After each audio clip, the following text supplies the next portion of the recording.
Yes, greetings. JD for Shieldrum Records. Tonight's third episode of Exploration of Ableton Effects. So, Ableton stock plugin. And we got already two episodes where I talk about those. And I think today we are at erosion. Okay. So, if you want to have a sight on all other effects before erosion in the alphabetic order, just check the two previous episodes. So I'm starting also by some auto promotion. So if you want to find some tools and some more instrument effects or even some Ableton project, don't hesitate to link up on Shieldrum Records Patreon. Okay. And you got also my second YouTube channel where I post the work I do, my music, some dub mixing, some production, etc. You can also find me from time to time live and direct on TikTok for some live dub mixing of my own production. And fewer time on the second channel, GDI Elements on YouTube, but I will come back on this also just gathering some people on some quick and easy network, and then we will try to gather on the YouTube channel.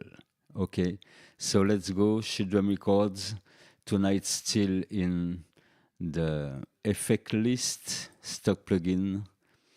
So we will try erosion on this organ track. Let's listen this solo.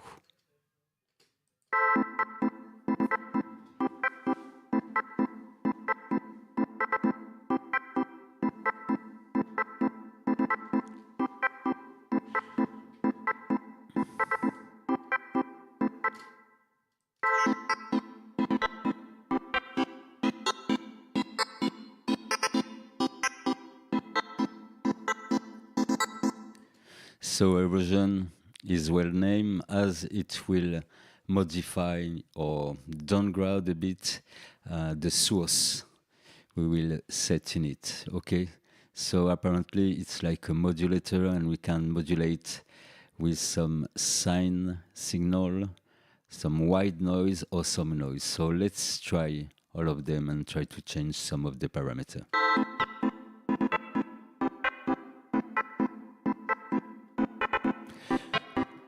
When we set too much of it, it starts to detune it, but we can find a sweet spot.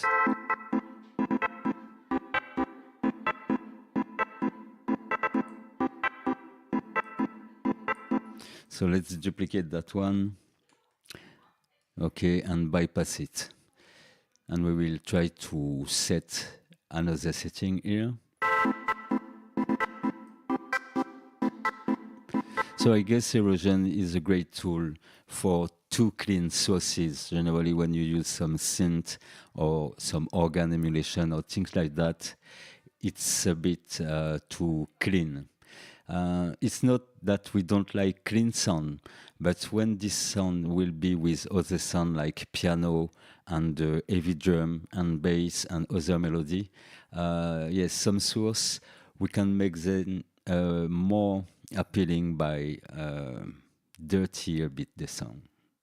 Okay, so for example, that white noise, I find it very great for some organ.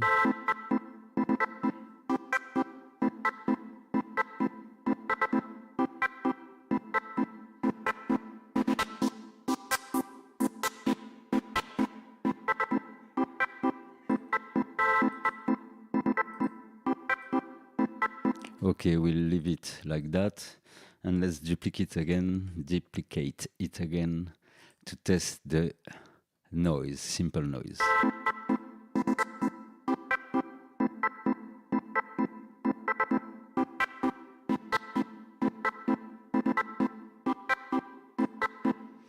And now let's try them again one by one. So the noise one. Now the white noise.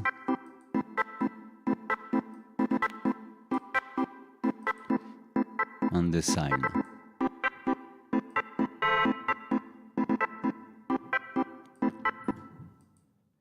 I guess sine will be more useful with drum as it detune a lot of sound.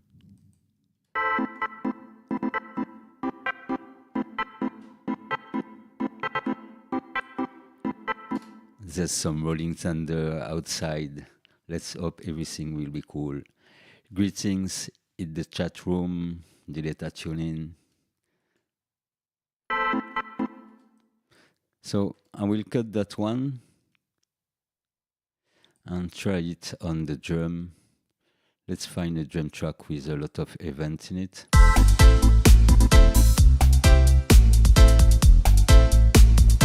Why not? We could group all the drum.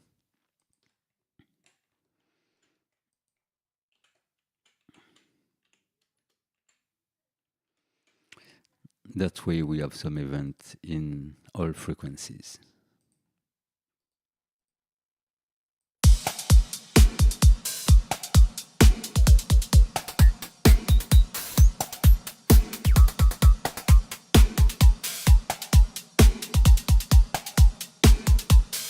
Yes, it's kind of close to some ring modulator, but a light one.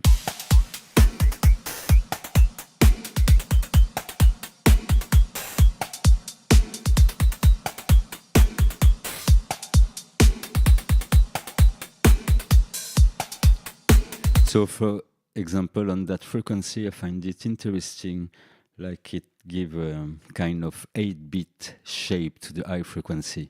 So for that first erosion, let's put this in an audio effect rack, and I will just map the amount and leave it on that frequency.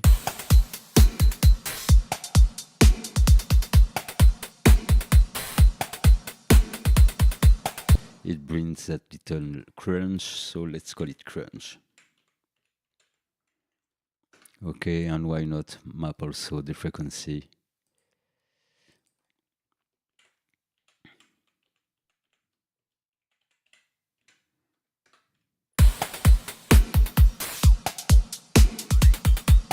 And as all frequency are interesting, I will not recalibrate it.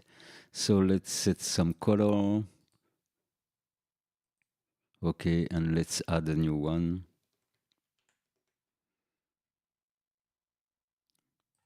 Okay, I have to unmap this second one.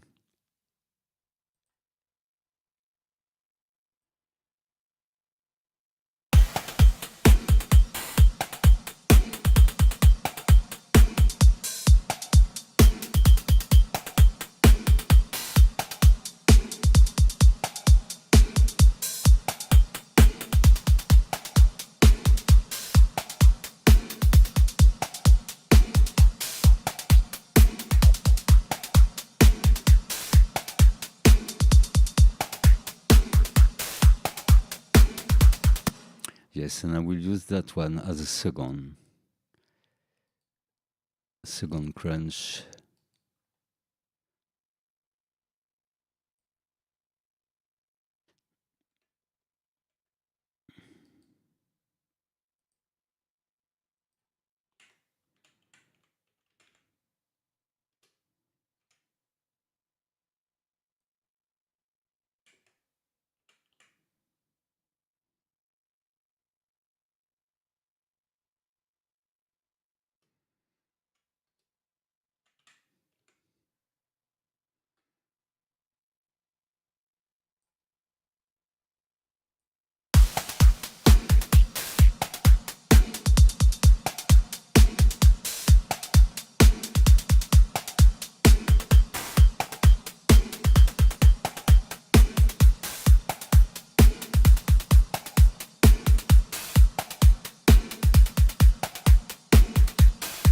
Okay, and what we can do to finish that little rack, I will group the two erosion.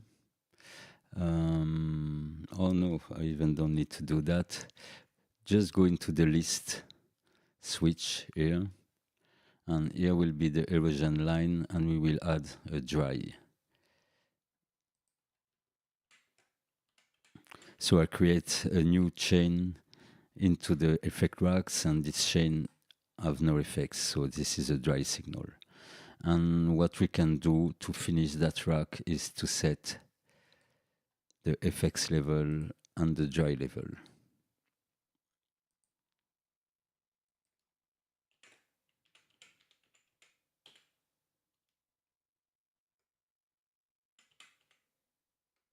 Okay, that way we have all the options. We can have only the crunch effect or only the dry effect. Okay, let's leave like that.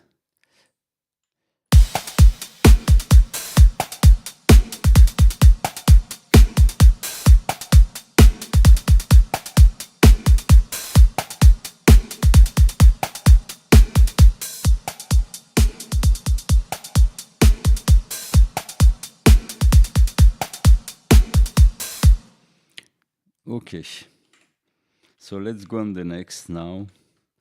Just to have an idea of how we can work with it, I find it interesting to have two frequencies with two different kind of erosion. We'll try it. Let's try it quickly on the organ now, and we will get onto the next effect.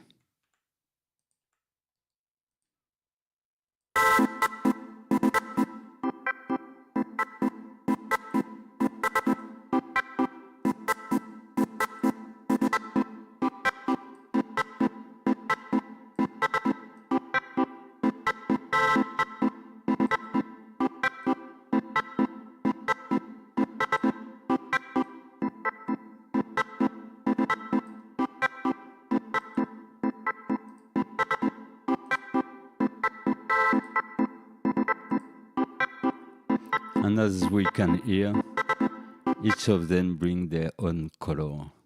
So very great. I will save that track right now.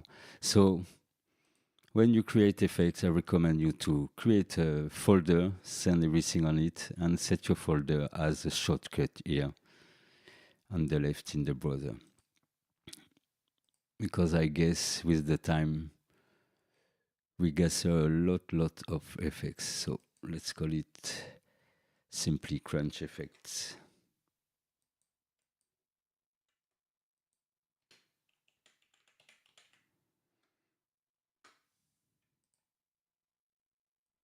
And I drag it in my list here. Okay, let's get back to the audio effect list. After that, we have the external audio effect. So external audio effect, where can I try this? Let's set another return track and set an external audio effect. So the first use of that effect is to route the signal out of the computer via your sound card. Then you will reach a MIDI effect in your studio, or effect pedal or whatever. And then the output of that hardware effect will be back into the sound card in an input. Yes, in an input. So we can choose where will go the audio, I mean in which output of the sound card, and we will choose where the audio come from, meaning which input we will choose to get back the signal of the hardware effect. Okay, so we have the gain for each of them. We can invert the phase of the signal, and we can, yes, let me read just a second. This is to calibrate the output latency. So perhaps to match what is happening in your project. I would say by default, leave it as it is, 0 ms. Okay, because perhaps we'll have to use it at a point, but really it will be in rare cases. Okay. So I will not demo it with an external effect because nothing is hooked to my sound card now, but you get the idea for that. So now let's go on another effect. The next one is called the filter delay. So this is another kind of delay, of the older in Ableton. And as its name suggests, it should be a delay with a lot of filter option. Okay, yes, and they even didn't update it since Ableton 8, it seems. So filter delay, take the input, so a stereo input, and we'll split it in 3 delay line, one for the left, one for the right, and one for left and right. Okay, so we can set each of the filters. For example, let's go like this, some high frequency on left and right, and most of the signal in the middle. This is how I would see it. What could I say else on it? On each delay line, we can set feedback, of course, to 100%, meaning auto oscillation, but with no increasing in the gain, so like stable. A pan and a gain for each of them. Okay, and the dry signal is on a separated knob. When the filter delay or every other effect are on written track, we remove totally the dry signal. And let's just show the speed, the delay speed.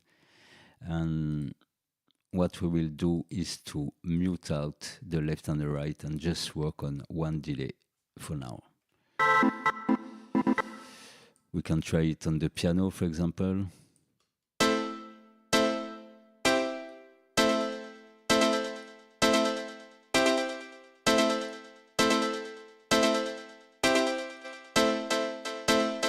Yes, by the way, we can choose delay sync on the tempo and the BPM of the project with a little box to groove a bit that on the grid synchronization, and we can have it in millisecond only.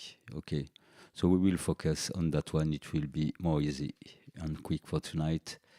We can also bypass only the filter if we want, so that's a good one to compare the filter with or without.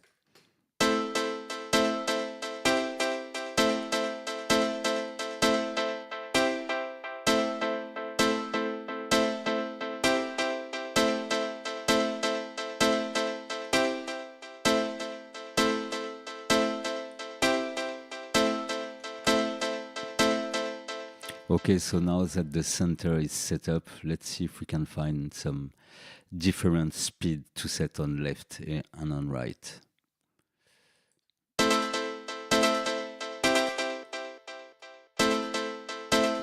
Definitely for left and right, you will lower the level, minimum of 3 dB and even more. So as the center delay is -6, the maximum value for now on the side would be -9. It's not an obligation, but it's a way if you want the delay to be stereo, but not to be too loud on the far left and far right.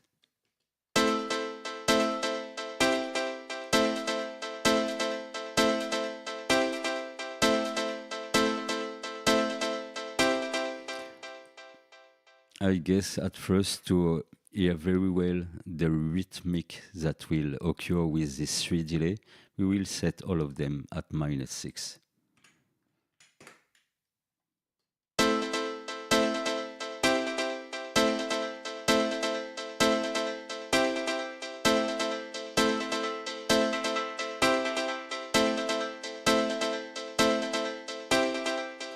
Okay, let's find another speed for the third.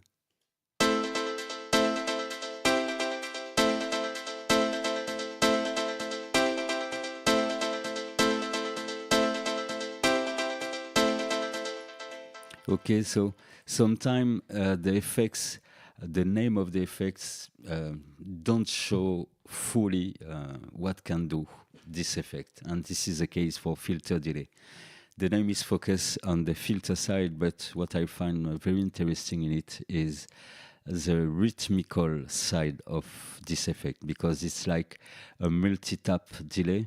If we set all feedback to 0, we will hear a kind of rhythmical event occurring when I play it.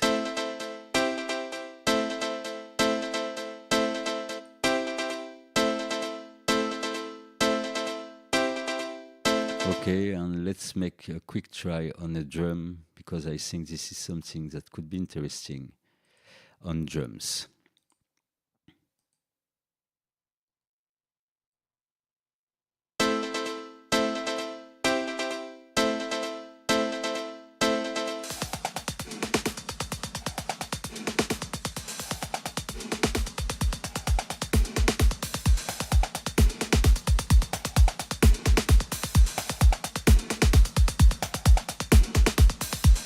And I just setting an example on the bus directly. That's why I'm adding back some dry signal. And the filter are great because we can avoid to get the kick into this rhythmical loop.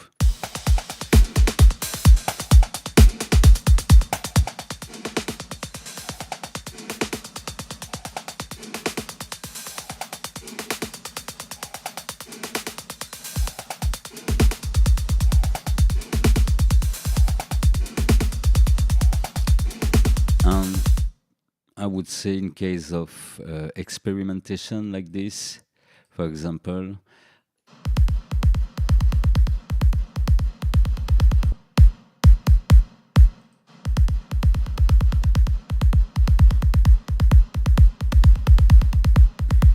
we can bypass the filter when needed. But yes, very interesting.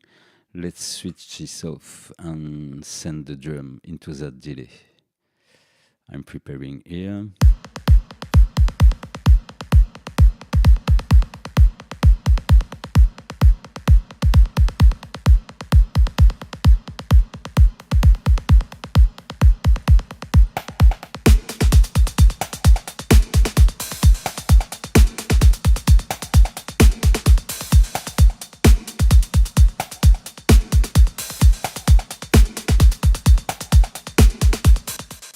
Okay, so many use for that. Let's try it with a bit of feedback, 50% everywhere.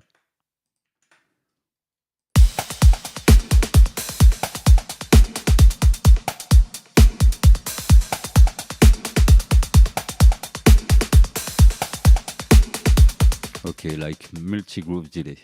Of course, I've just set a combination of those delay speed, but for sure we can try many of them and find several rhythmical things. So last example for this, on the piano back, and I suggest that you set your feedback at the minimum to find your polyrhythmy.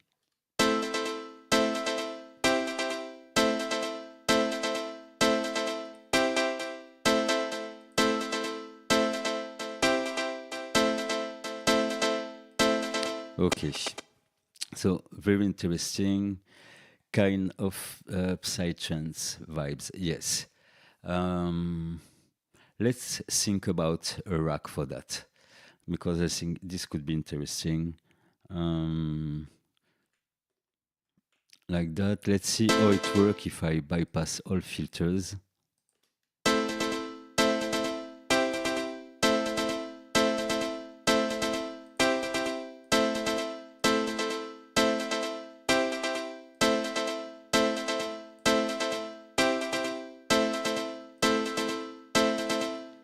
Okay, let's not make it too complicated, but yes, know that you can also set that each repetition of that polyrhythmy got a different filtering. For now, I will not assign all this. I will just assign the delay speed of each delay as a shortcut. Okay, that one. And that one. Now we can add the feedback. Let's map all feedback knob to the same knob.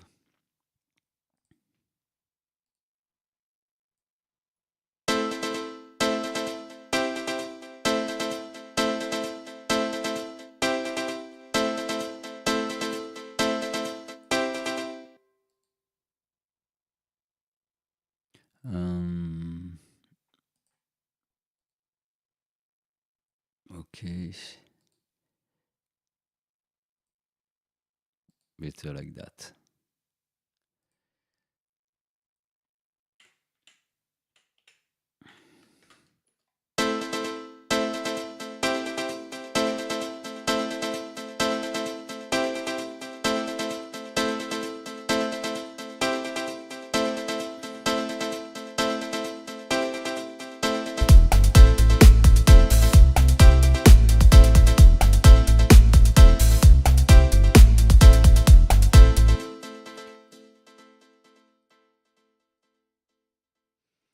Okay, something like that, and I will just keep that one as my first preset. Okay.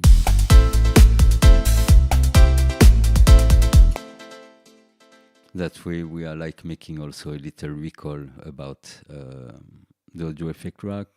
I will remove the feedback knob from randomization. Okay, so just a quick talk about it. Effect racks, we can route some effects on one line in series or several line or chain in parallel.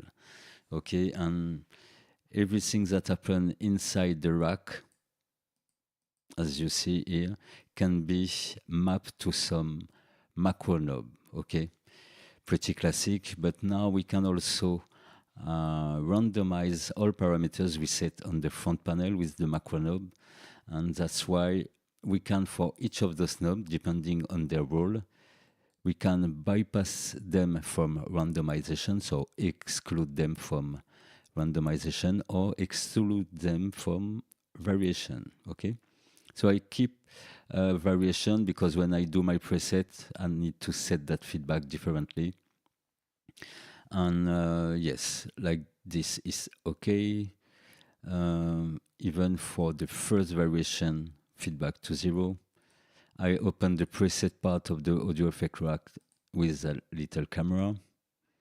And if I want to replace one of my presets, I will click on that little icon. Okay. We can go to up to 16 macro if we need.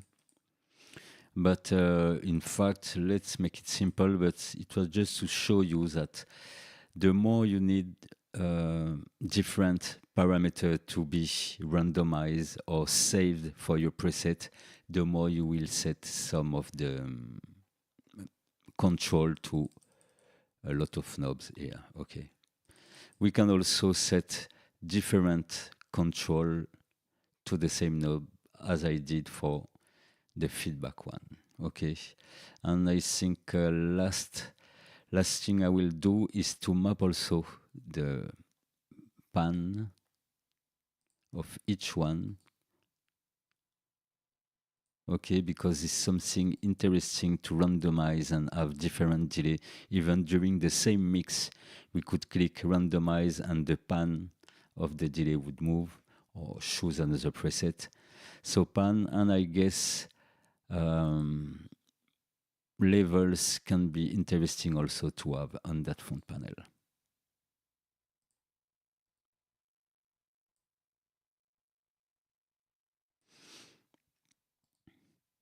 Okay, so let's set the volume on a different color. Okay, or why not pair it with the panoramic?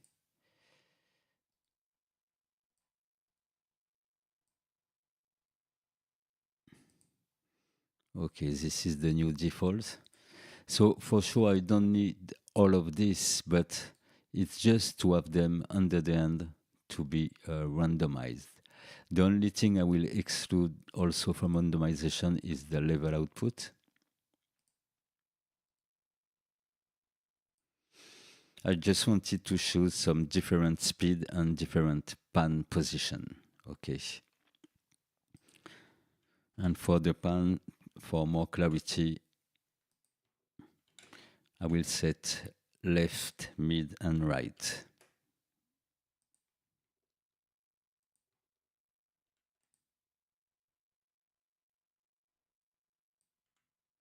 Okay. What I will do also is to go, when you go and you click on the map here, you have everything that you map to the macro, and you can now recalibrate everything. So I know each volume maximum, I will set them to 0. Okay, feedback, we will leave it to 0. And everything that concern the left side, I will let it from 50 left to 0. Okay, that way when I randomize, it will randomize something, but on the left side. Okay. For the mid, I leave it full. And for the right, 0 and 50. If we want to do something for the mid, we could, for example, limit it close to the mid, so minus 25 and plus 25. That way, even in a randomization case, each of them will stay in their region, can I say.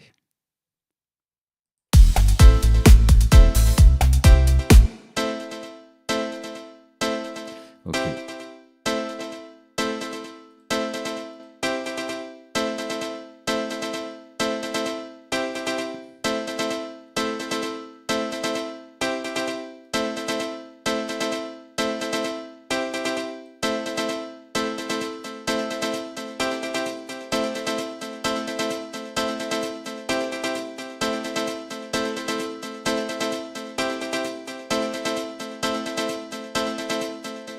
Okay, let's choose randomize it.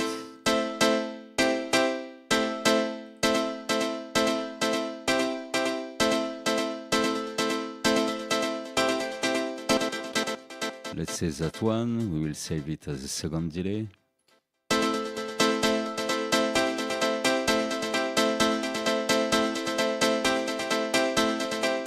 The third one. And also let's set the maximum value of the volume knob to -6. It's a bit loud when everything is to the maximum. Okay, and the last one here.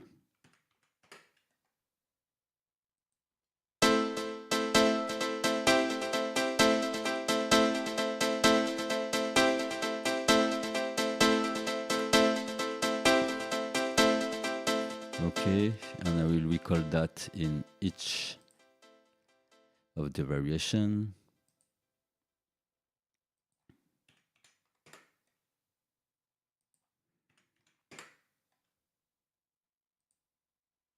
Okay, so I record the variation, I set the new level.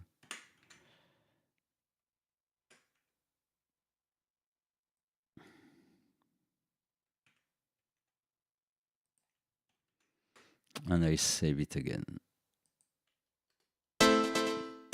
Okay, let's try it on a drum.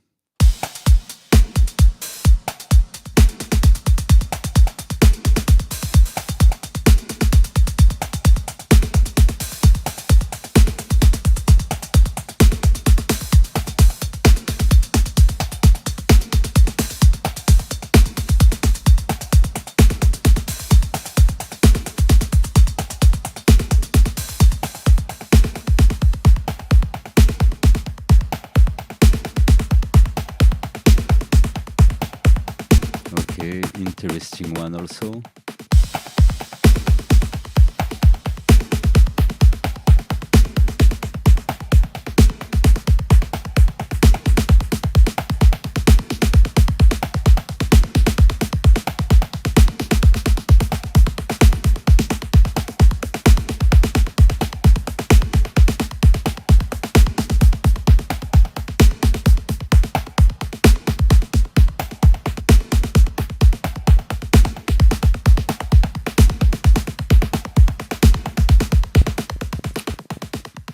Okay, let's say this will be announced.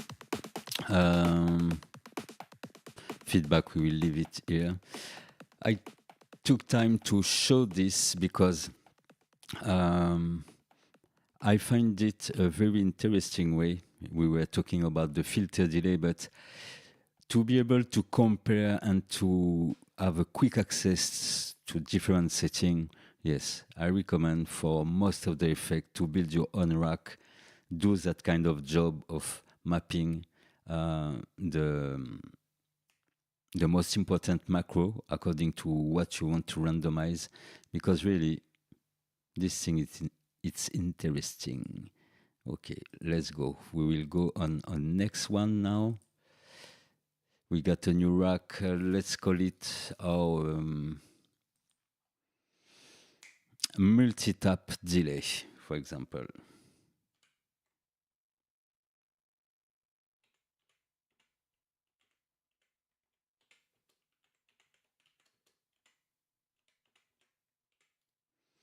Or delay filter. I prefer to set the term delay at first. That way it's easier to find it back after.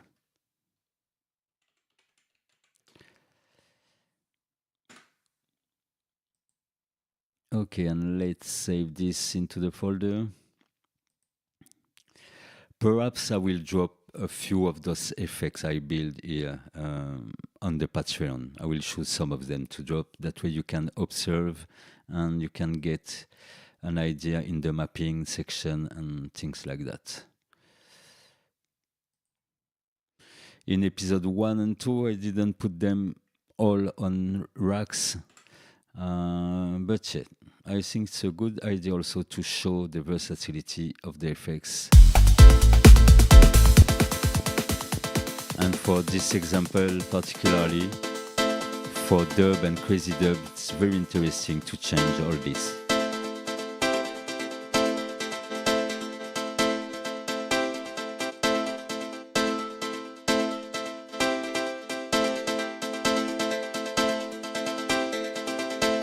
Yes, it's still transparent when we switch from presets to presets.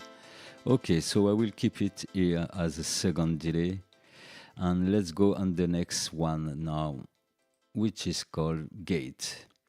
So for the gate, know that on Shieldrum Records YouTube channel, there's already a full video of me talking about the gate and every of its possibilities. It's a 20-second, 20-minute video.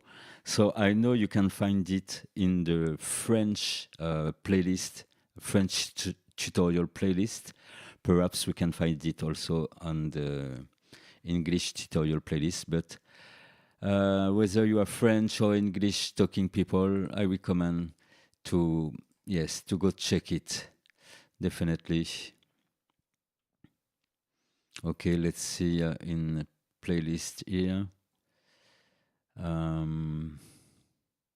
Where? Okay. Dub and music tutorial French. Let's shut this down. Okay, that's second video. Okay, it is called Gate Explication and Example. Okay, so find this one because I'm sure I will talk about it a bit tonight, but I will miss some crucial point I talk about in those tutorial. Let's double check in the English playlist if I did this gate video. No.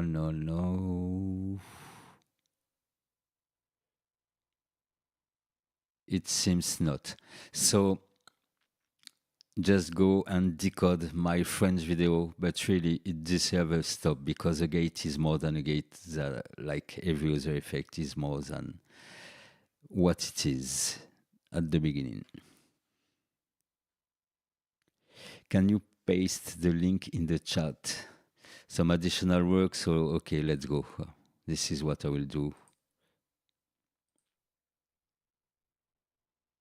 Okay, playlist. French. By the way, in this playlist, you have some serious input also. One is talking about the feedback loop, like the crucial dub effect, feedbacking through the desk. It's explained here also, but let's just focus on that gate video.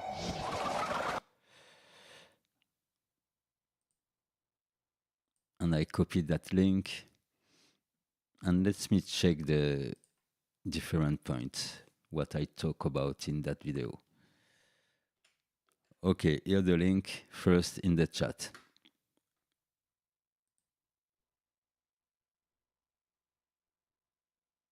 Okay, so in that video I was talking about attenuation, sidechain gated noise, sidechain gate, ghost trigger of the gate, and sidechain gate verb. Okay, so I will follow my own tutorial to talk a bit about what I'm talking about. Okay, let's go into the gate.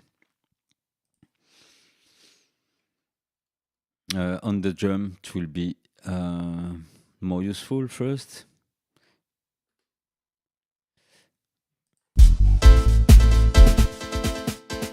Okay, I cut all the echo. Okay, so gate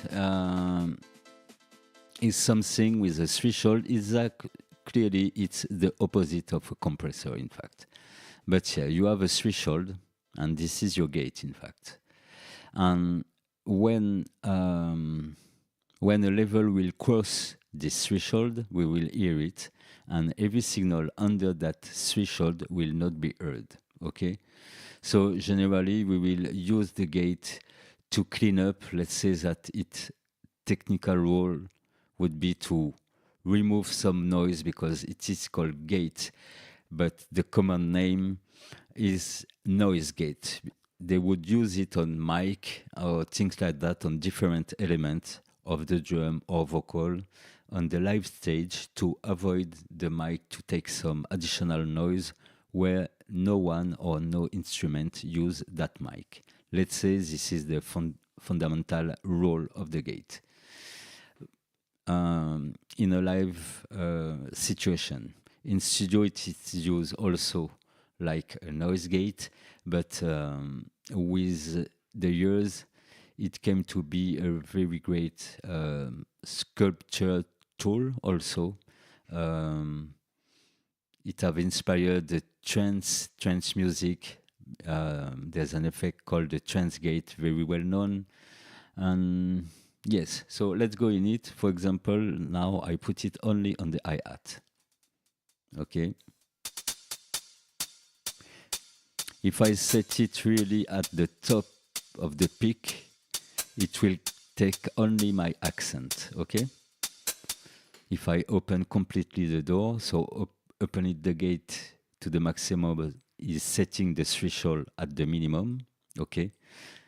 Meaning that every signal going above minus infinite will be heard. So every signal above minus infinite is all the signal, okay? So you know that whatever you do as tuning in your gate, your threshold knob could be a shortcut for bypassing the effect also, okay?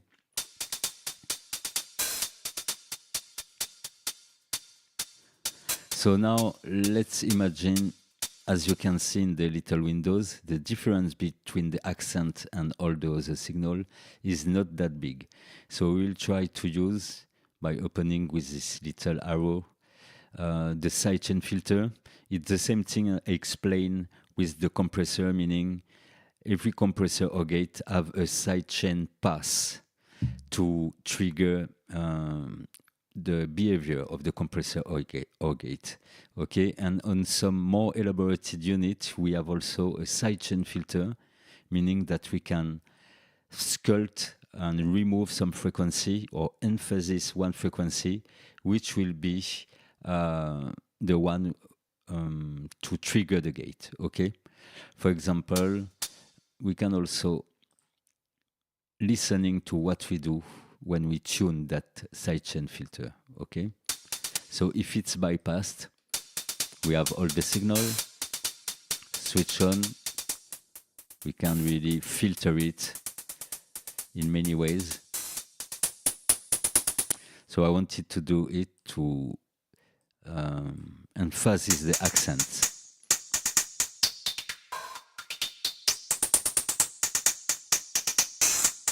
Okay, let's say this will be good. I remove the monitoring of that sidechain. Okay. So for this example, it's like all the accented, this is what we want in the mix, and all the unaccented, this is what we don't want. And the way the compressor will do it, not the limiter, the way that gate will do, we will tune its behavior here, meaning when a signal will cross the threshold, do we hear it directly at 0 millisecond, or do we have a little delay before we hear that sound? This is what attack is for. As you can hear, when I add some attack, it's like attenuating the attack of the sound, in fact. Here I have all the attack of what it is gated, and here less and less attack. Okay? In that same logic, now that the gate is open, hold and release will decide how many times that gate will stay open when an event crosses the gate or the threshold of the gate, and how it will release. So if I bring hold to the maximum, 1.50 seconds, it means the door will stay open for 1.50 seconds at each hit that crosses the threshold of that gate.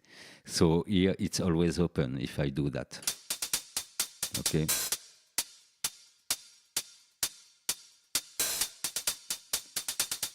Okay, let's list it at its default value, and let's play with the release.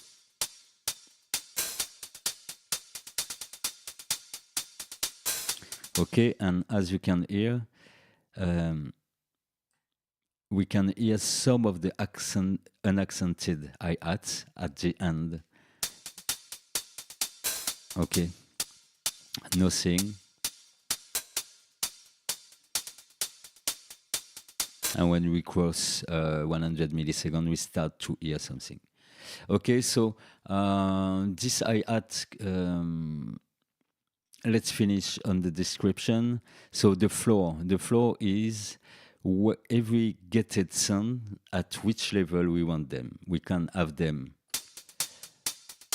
at minus infinite. Okay, let's set the release back to its origin. Okay. By default, it's minus 40 dB. And we can even bring it up. And for example, this would be a technique I would use to bring up the floor to, how can I explain that?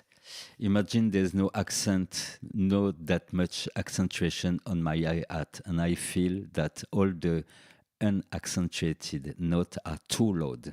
So what I would do something as I do here, meaning a hard gate only on my accent, okay? With no release, I really just want my accent. And after that, I will bring up the floor, okay? And as all unaccentuated hi-hat hits are under the floor, I can control the level now.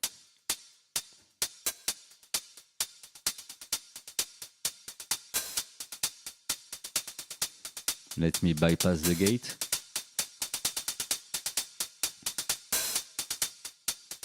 So you can hear clearly that it affects the groove. If you don't want the gate to make some click and pops at the beginning, you can add some look ahead. That way the gate will look into the future for you. And the more you go far in the look ahead, and the less you will have click. sometimes it can be also interesting to keep it at 0 ms and to have that click because we want it. Okay. So we can do two things here on that example, but we can do on other things also. Meaning the first is to gate everything. The second one is to use it in a more artistic way. Use the attack knob to attenuate. Okay, sometimes the sound you have in audio has too much attack on each transient, and this is a perfect tool when well used to attenuate the attack. Okay, and the third thing I'm doing here is to bringing back my lower hi-hats.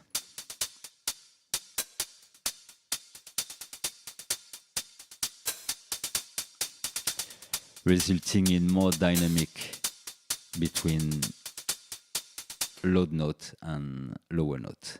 Okay, what I didn't talk also about the gate, very important, is the flip box. Okay, this is a switch, and when you will flip, you will hear instantly what the gate is actually cutting without hearing what is crossing the threshold. Okay, so normal, if I flip it,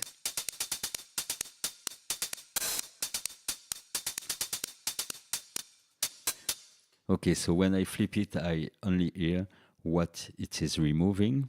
That's why I don't hear my accent no more, accents.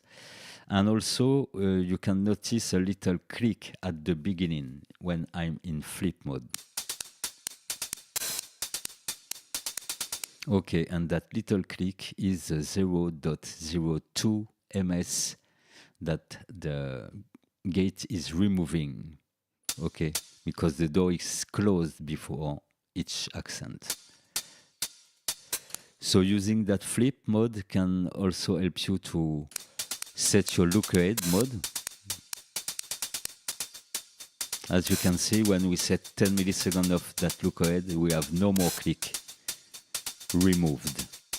Meaning that if I don't hear the click here in the flip mode, it says that in normal mode, it keeps my transient, hard transient. Okay. At 0 ms, a part of the transient is chopped off, and at 10 ms, the transient is not captured by the gate. Okay.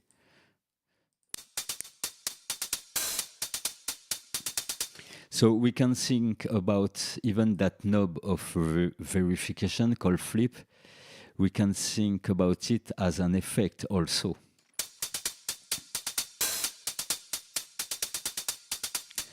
Meaning when we flip it, we have a line of hi-hats, and when it's unflipped, we have another line. So this is the first line and the second one. Let's put back the attack here.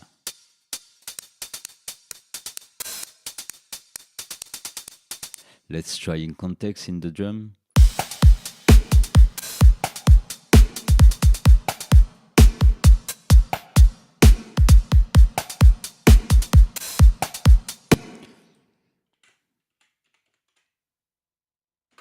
Okay, I will leave it here for now. What other example we can have? Kind of the same. Let's try on the snare.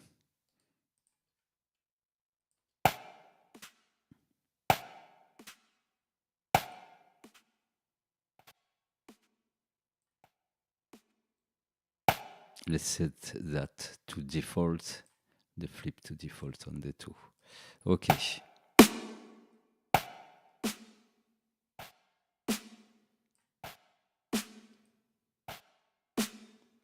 So it's very interesting that we can remove the attack because, for example, we could do something like that, a parallel effect with this. I remove the transient with that gate.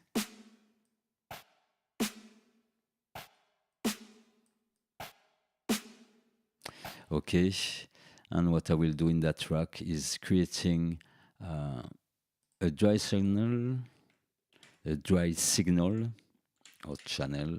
Okay, and that way I can mix the sound of the body, adding more level of the body of the sound, meaning this without the attack. Okay, and adding it to the dry signal.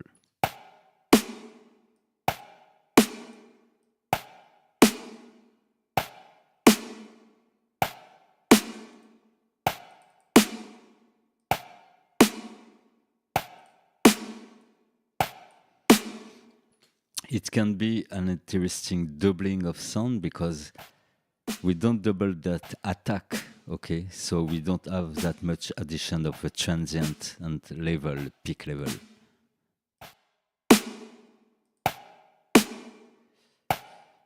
You can see here, without it, we are at -11, and if I add the gate signal, just 1 dB up, okay? And if I bypass that gate,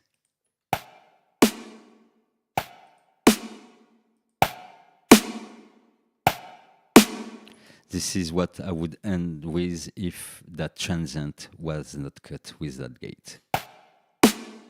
Okay?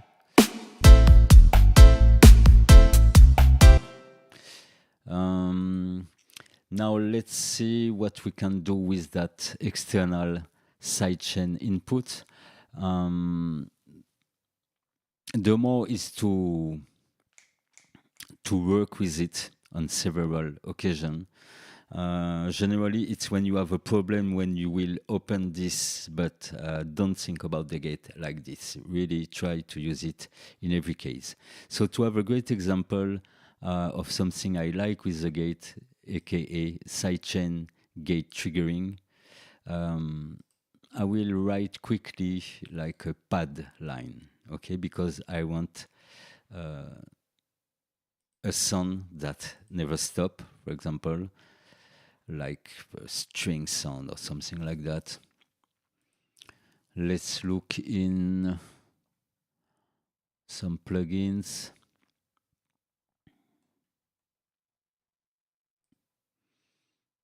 Okay, brass, mallet, strings. Okay, I take just this one and I will bounce it to audio when written. If I remember well, I'm in A minor. Okay, and I had the good idea to save my chords. Okay, the MIDI tracks that have been used to do that track have been saved below.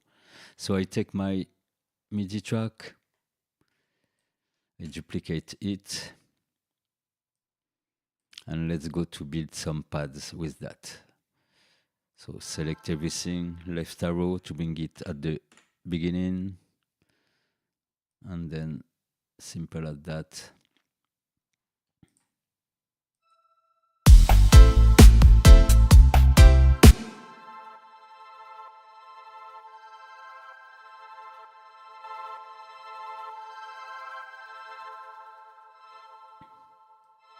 So yes, know that now we can also glue some notes together.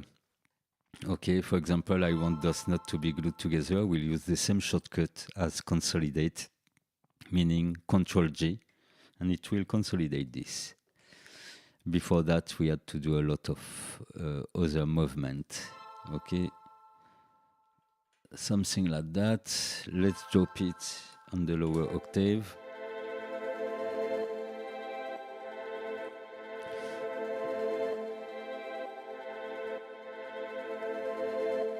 And why not, we could add double it in the high frequency.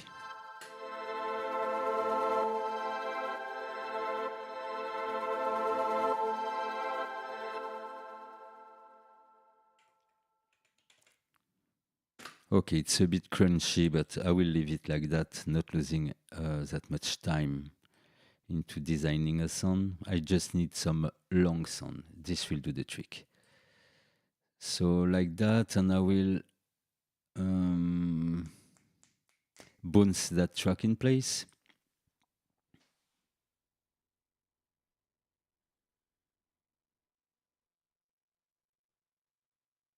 Okay, so now we have our pad now.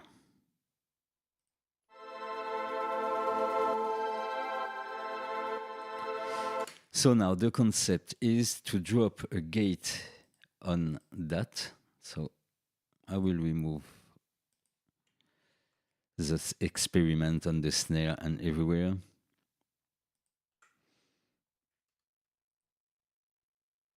And let's go with a clean gate, new one. So you take a gate and you set it on your pads. Okay, two techniques. First, we will try to open that gate with an element of the song. Okay, snare will be over that snare. So let's take the hi-hat as a source. Okay, so when we set a gate on that pad in solo, of course, we hear nothing. Okay, all the signal of that pad is below. So this is what you will do to do that technique. Set the threshold so the signal of your pads or the instrument will be below. And you can hear that we still hear a bit of that signal. This is our floor. So let's drop the floor to minus infinite. Okay? So from now, we will select a source that will open that gate instead of dropping the threshold and having the sound. Okay, we will ask to another element to do it. So we can just click on external, and now we will choose one source, and this will be the hi-hat. Okay, so now I can bring up that hi-hat signal. Okay. And as you can hear, now this is the hi-hat which is triggering the opening of the gate that is on the pads.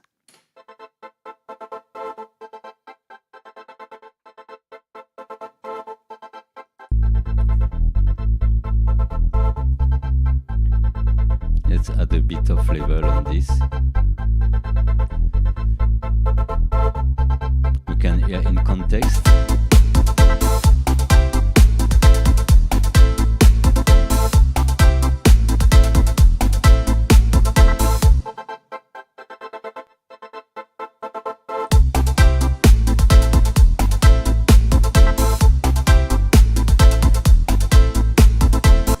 Okay, so this is the first example, simple. Let's solo it, because when you do this, you can also set several parameters, attack, release, and things like that to control the behavior of the gate when it's slicing this little pad sound.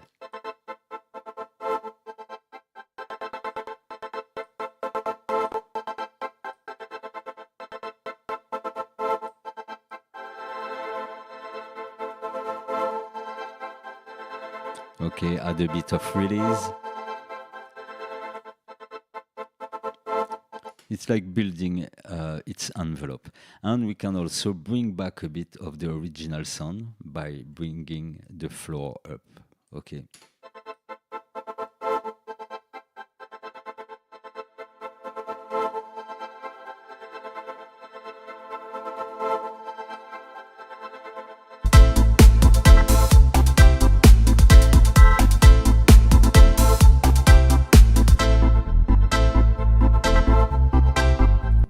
Okay, you get the idea. So this was the first example. Now we will stay with that same concept, but we will change two things. First, we will change the source. I will use the organ to be the source opening the gate. Okay, so normally I will hear the pad only when the organ are playing also.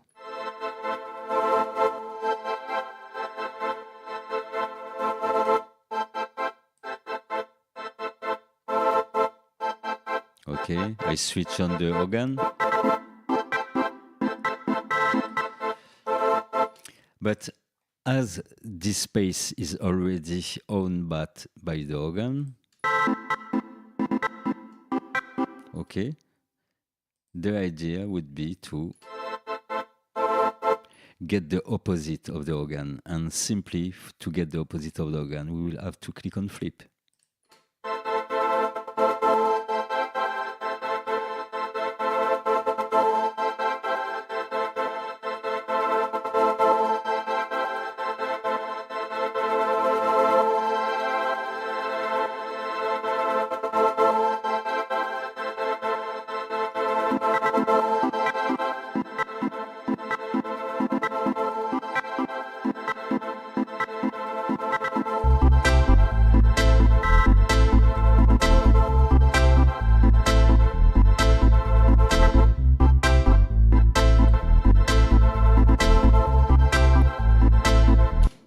Okay, so other possibility also, let's come back to the, for example, the kick.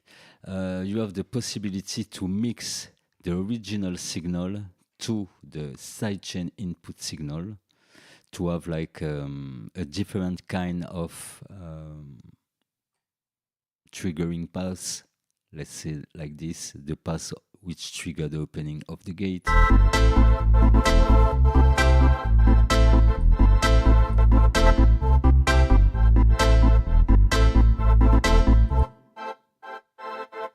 For now, this is the kick.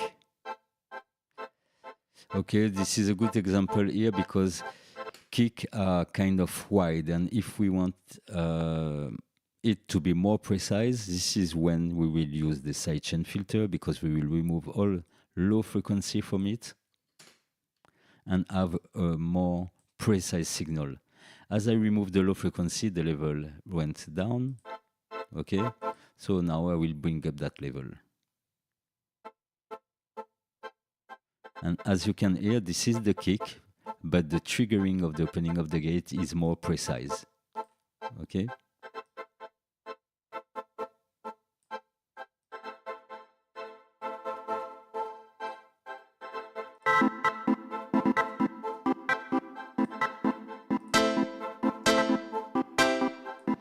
I try to put it in context.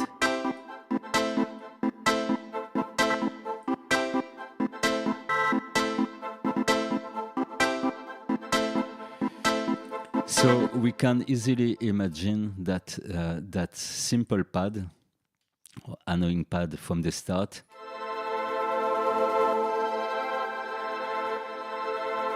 we could have that gate as an effect, really a live and direct effect. I'm talking about dub mixing, so triggering effects live and direct on the spot.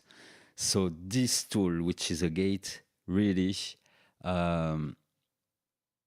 can be a great tool to be triggered during a mix, because you can flip the roll of the pads to a more rhythmical roll in a click.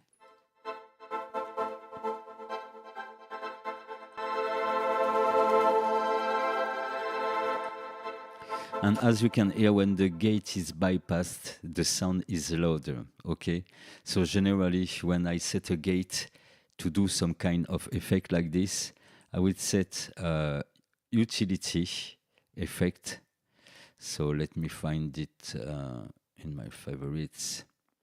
Okay, and I will add 2 or 3 dB after that gate.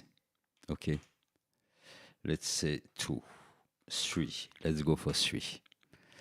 Okay, and what I want is when I switch off the gate, I want also the utility to switch off. So we will just map the on-off of utility and gate on the same switch.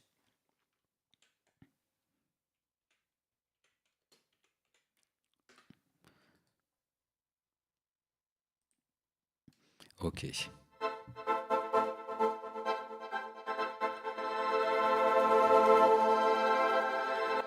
We can add even more gain-ish.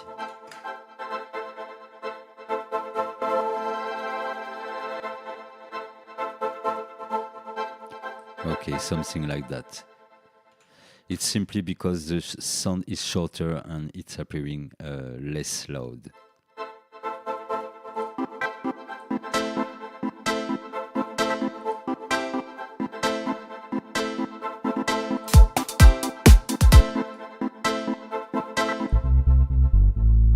So yes, set like this.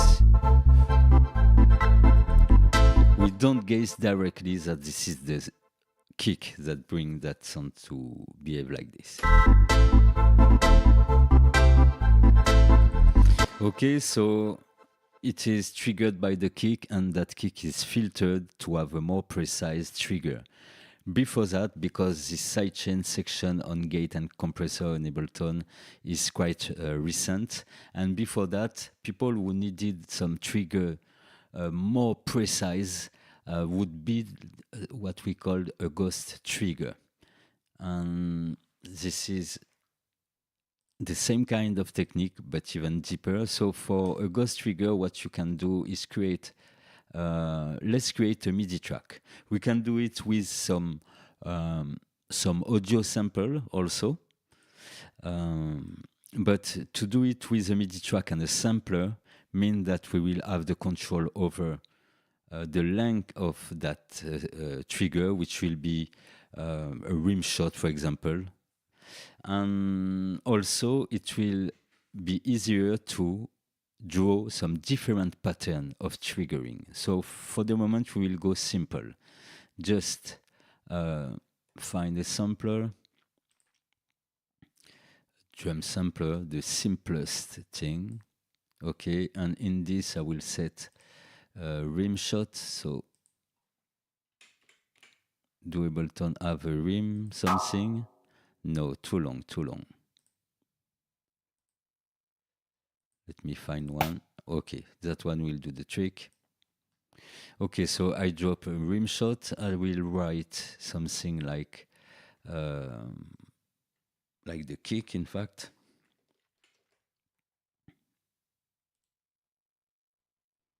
Okay, a sample generally middle note is on C3. Okay.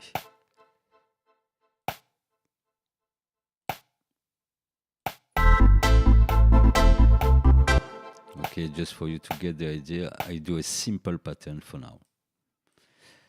So here we will call it trigger.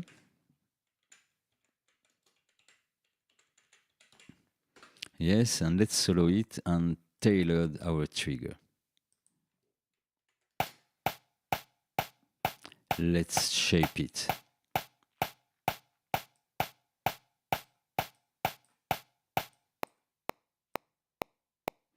Even this would be useful.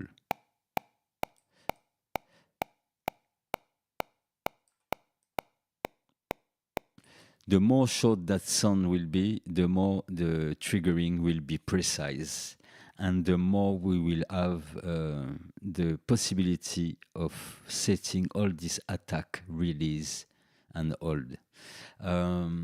So let's continue, and I will explain something next. Okay, now that sound, we don't want it into the mix. This is just the gate trigger. So we set it to send only. That way it don't go into the master bus. Now let's go set it as a loop for the example. And now we will try to tune how it will behave into the gate of the pad. Set a new color for him. Okay, let's listen to the pad with its gate. And on its gate now, instead of taking an element from your track, you will take as a sidechain source, you will take your gate trigger. Okay, gate trigger track. Boom. We can cut the filter for now because the sound is pretty short.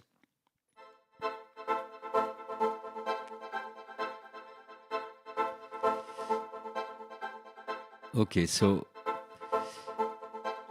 what I was saying earlier, people always looked for some precise gate triggering. Why? Because when it is not done like this, the more you will drop the threshold and the wider will be the sound that trigger the sidechain. If I use a kick, let's go back just for a minute to the kick signal. Okay, you see that width of each kick.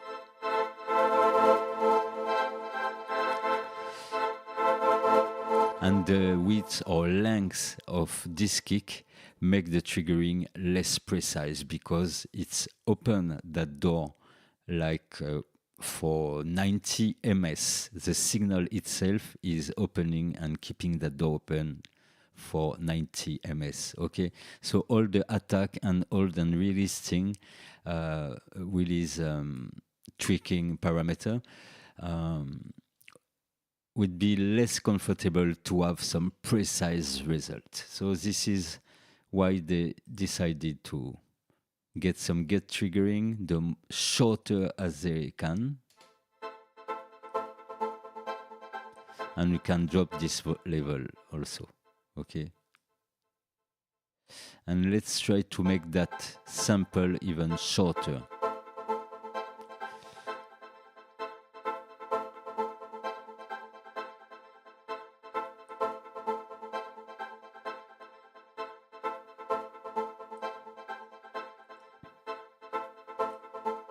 Okay. Now every of my parameter will mirror what is happening in this window. Okay, the shortest possible event.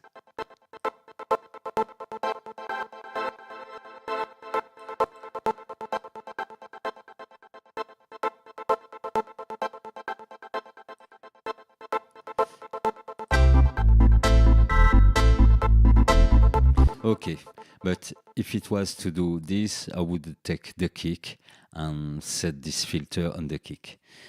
Meaning that we are not obliged when we have a gate trigger to repeat one existing instrument. We can draw our own pattern. So let's just make a random pattern from that, more or less random, of course. So I try to move things, add like a rhythmical event appearing. Okay, and it's important to have some short trigger because the more you want some quick rhythm into your pattern and the more you will need it to be short. So let's say this is our first pattern. We can draw a second pattern differently. Let's bring this here, this here, remove that.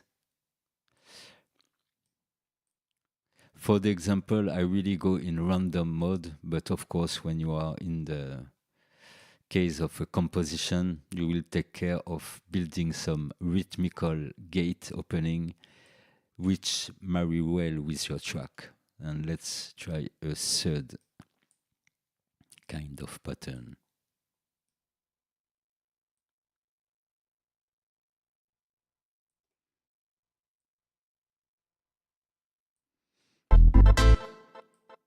Okay, I focus on pads and I will loop on each of them for 2 bars. Okay, so first pattern, second one, and third one.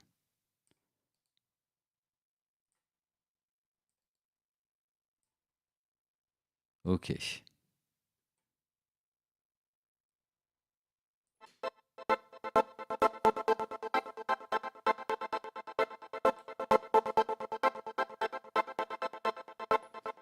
Let's loop on that first one to get the rhythm. And we see that we can set the look ahead a bit to remove that clicks.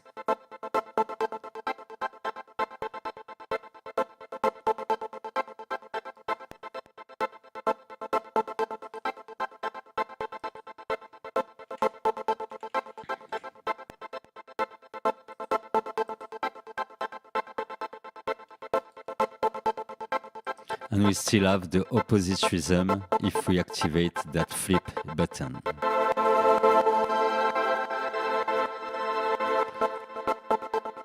Okay. As earlier I did, I will set my shortcuts.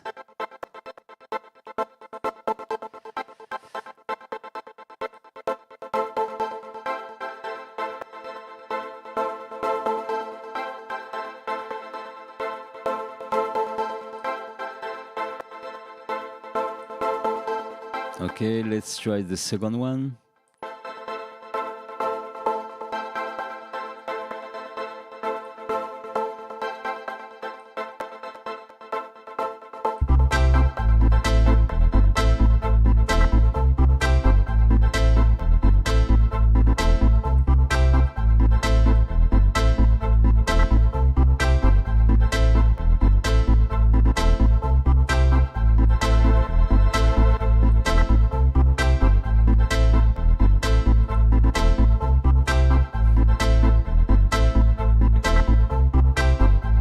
Yes, greetings, Saital.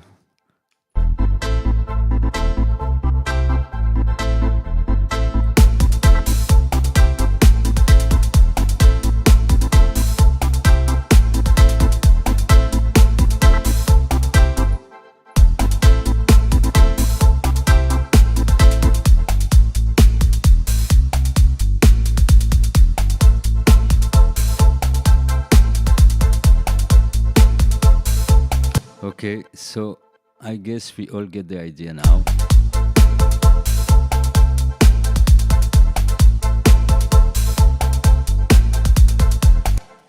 And I will keep that second one to simplify the work.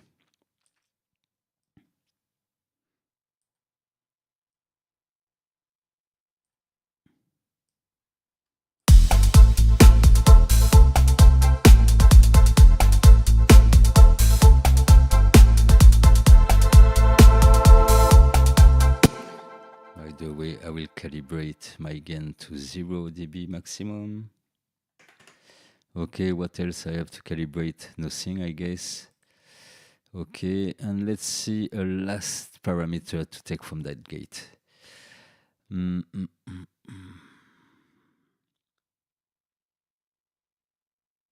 I would say simply the threshold. This is the only thing we need on the front panel. Okay, so most of its control are duplicated on the front panel, but this will be interesting for later if I remove this from randomization and I remove the first one also. Okay, threshold attack, this one, gate, sidechain effects.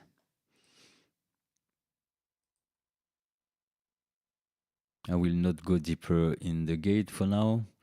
I would like it a lot because I really like this effect like this.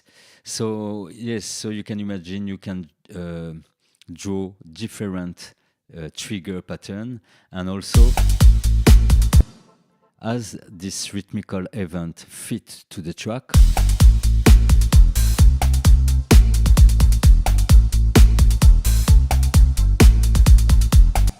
I need to get back my level where it was.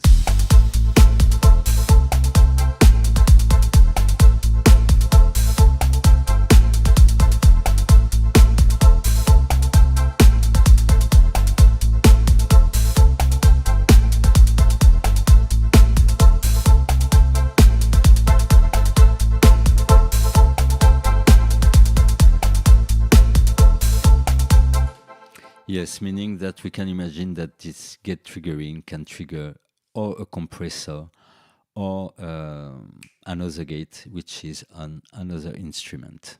Okay, knowing that if we flip the gate here in that effect rack or on the gate effect, we'll have something resemble to sidechain compression, because we will not hear what crossing the gate.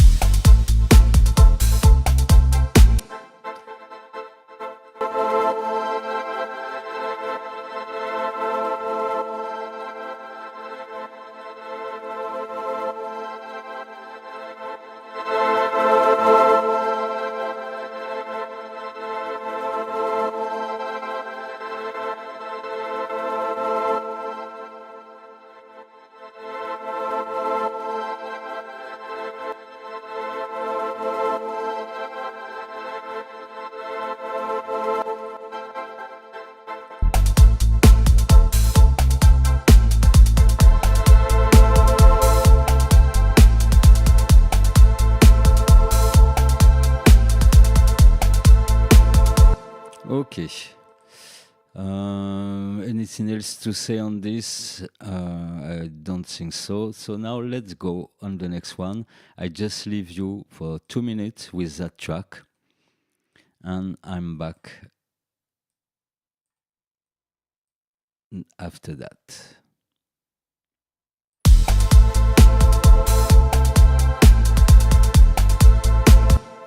Let's move that into the arrangement a bit later. After that, second drum roll. Okay.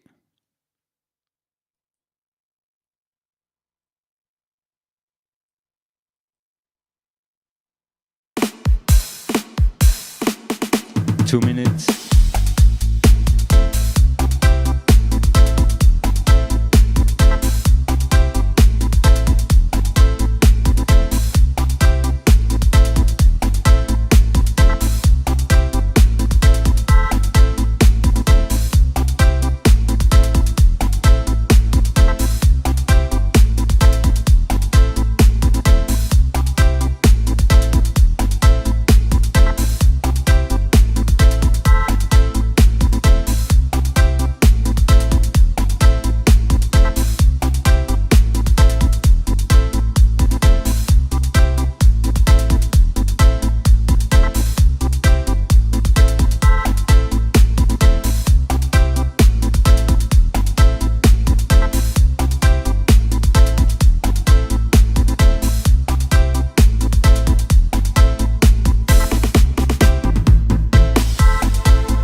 Okay, let's go on the next. Just setting everything nice here. Okay, so after the gate in the audio effect, we have the gated delay. Another delay. Let's try it quick on those piano.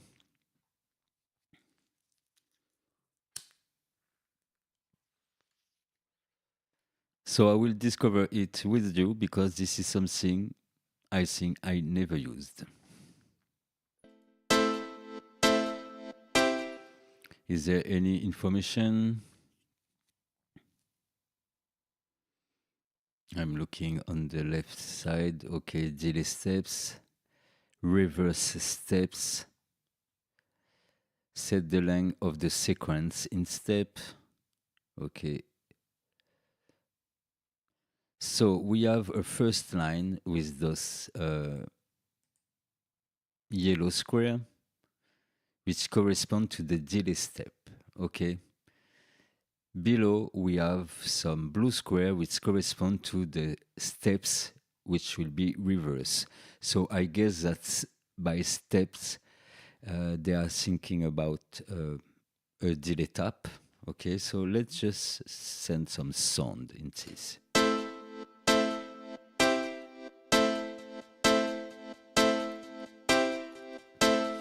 Okay, let me remove some steps to see how it behaves.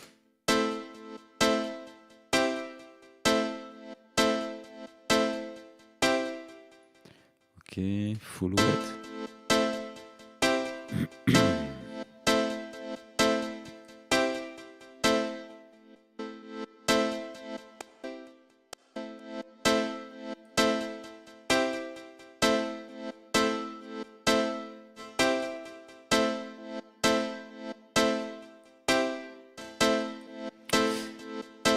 Okay, so apparently when there's no yellow squares, this is when the delay appears. Let's try again.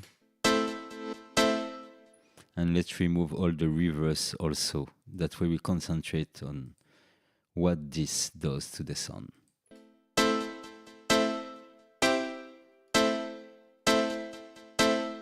Okay. I want more delay level. Okay.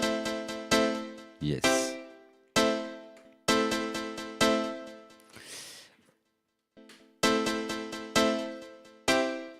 Okay, so what is happening when this is light on for the squares? This is when we will hear a delay, and when this is switch off, this is when there's no delay. So let's try to just hit a specific skunk,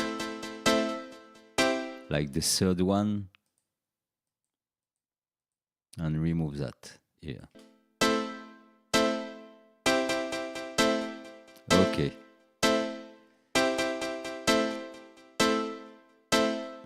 So by default, the delay level is at minus 20 dB. We barely hear it, so I recommend to bring it up and try this. If you try as an insert, set the dry weight to 50%, but the delay level to the maximum. That way you are hearing very well what you're doing. Okay, the number of steps selected here, we can reduce this length. Okay.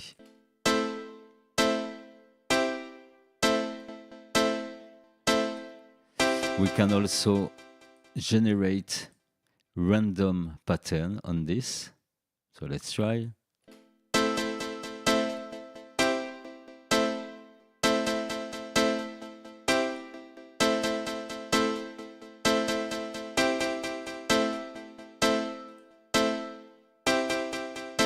Okay, let's go back to the example.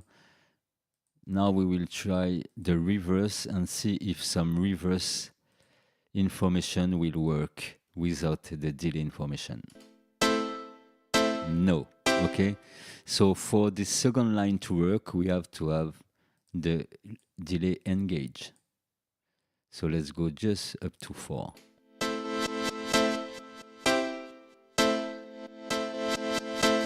Okay, whenever you will click some blue square, it will reverse the delay. So we can do, as an example, 1, 2, 3, 4. Just hit this one and just reverse that second one.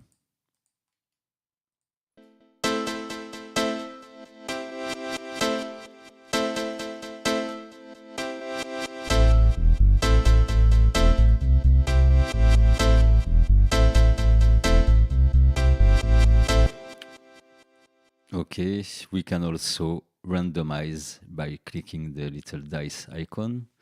And I guess if we want to remove a randomization, we click on this to erase everything.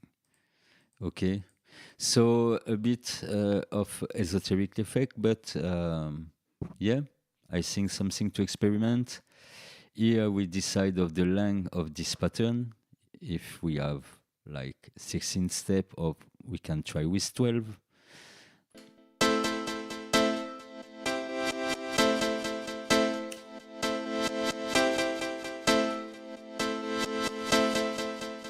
So this can be something interesting on drums also.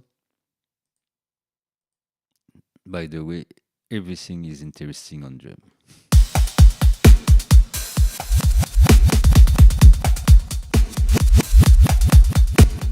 can reduce a bit that delay for the drum.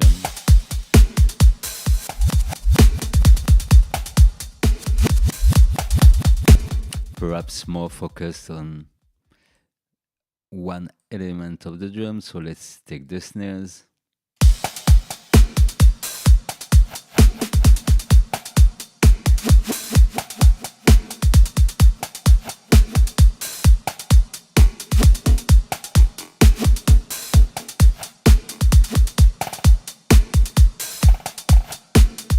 Okay, and to continue the demonstration, we will go back to the piano because it's a more clear signal. So let's cut that.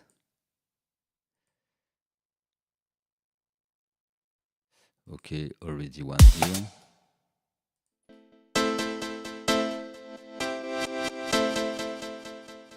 So here we will decide of the length of this pattern.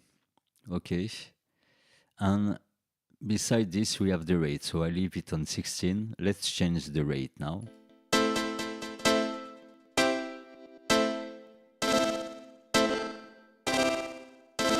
So when we change the rate, the delay is speeder and the playhead also go quicker. Yeah.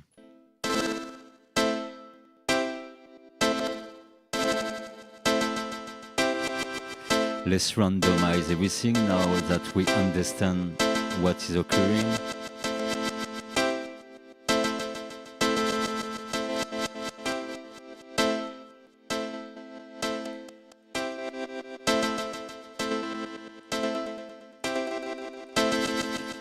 Okay, that delay, I don't know for what it stands. Set the delay as a step multiplier. Okay, so if this is a step multiplier, let's say that 1 is not multiplied. Multiplied by 1 is the same value.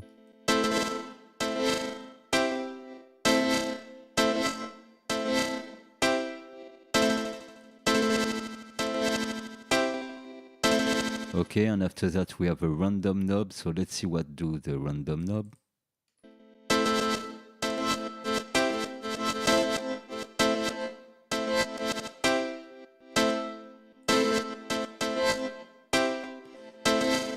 It's like randomizing the time and we have the feedback.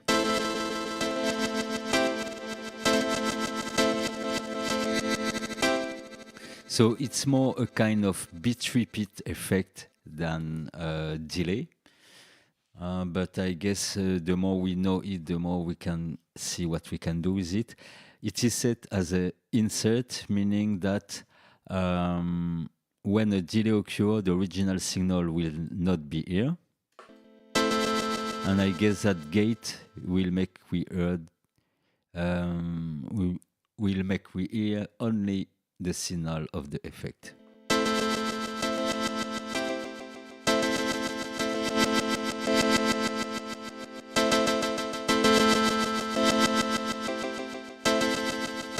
We have also a duck.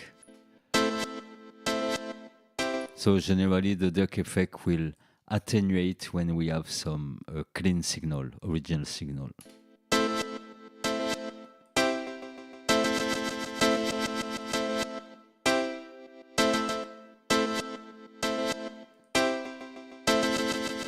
Okay, so for a more conventional use, I will try something like that.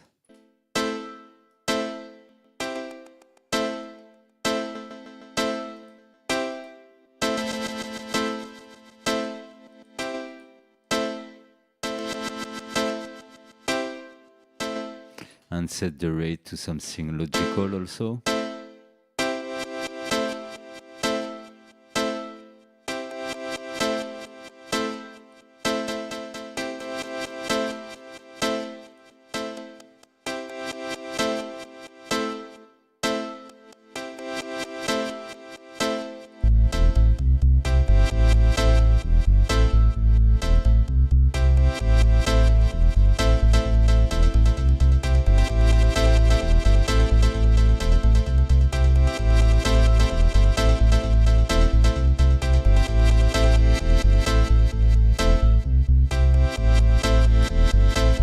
Okay, that's what gate delay. I guess the smooth parameter is to smooth the value, to have no click and no step changing.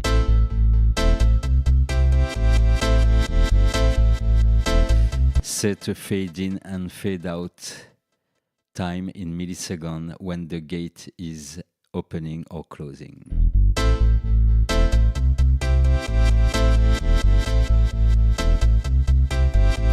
Okay, a bit weird, but this is what you will open when you want to experiment something.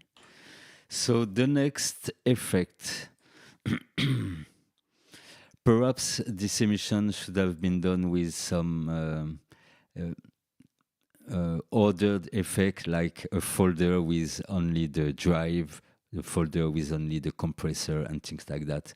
But yeah, it's funny also to go in alphabetical order. After the gate delay, we go to the glue compressor, which is a compressor, I guess, that emulates the behavior of some analog compressor, meaning we have some setting, but limited setting from 0.1 millisecond to 30 milliseconds for the attack.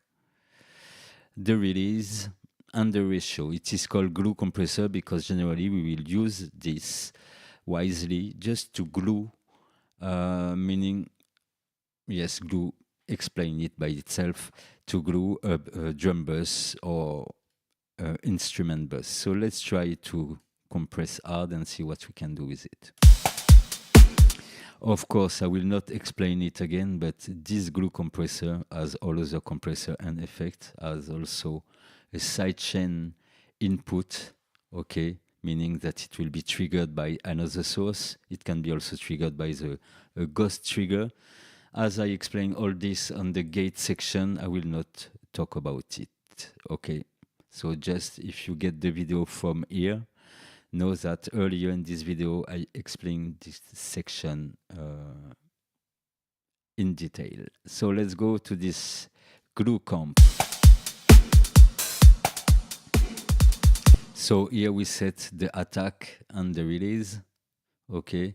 On ratio we have only 3 possibilities: 2 on 1, 4 on 1, or 10 on 1.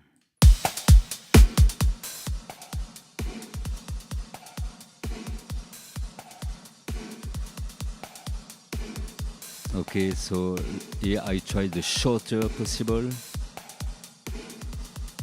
with a lot of threshold.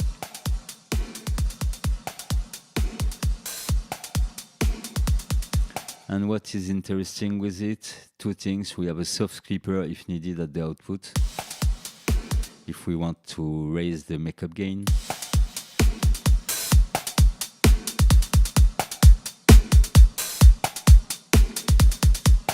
We can hear that with this setting, it eats up a bit the low end of our kick. Listen, with and without.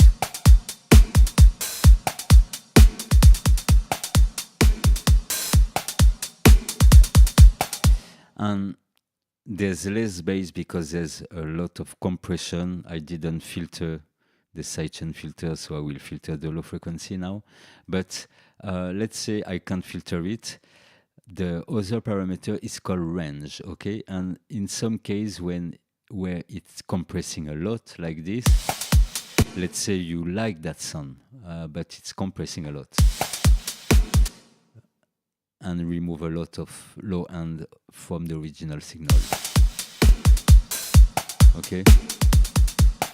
So you will use the range level, and the range make appear a little counterline, we could call it, and will limit the power of the compression no matter where the threshold is at. So listen without, and I bring it in.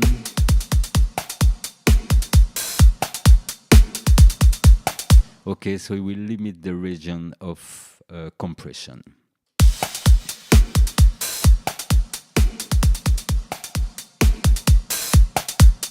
And I guess if they add that, it makes something a bit different than using only the threshold.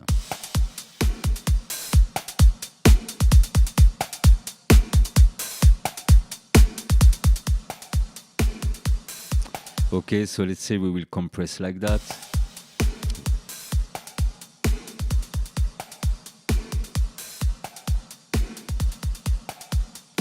Okay, too much compress, but we have the dry wet signal. That way we are doing a quick parallel compression. Okay. So now if we want this dry wet to be balanced, we have to have the same level when we have this full compression, for example, setting like that. We have to have the same level when it's bypass and when it's on. So let's see what is the level of that bus when the compressor is bypassed. Okay, we are at plus 1 dB. So let's engage the compressor. And we will use the makeup gain to reach minus 144.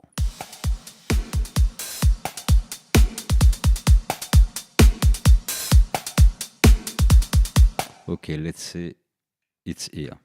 So it takes you 2 minutes to do that, but it's good to do it because now what it means, when the compressor bypass,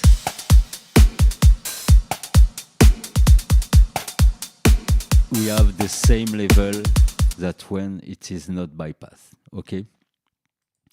This means that really now our percentage of dry and wet is balanced, because when we are at 50, for example, we have at 50 dry wet signal, but the two signal got the same power, okay?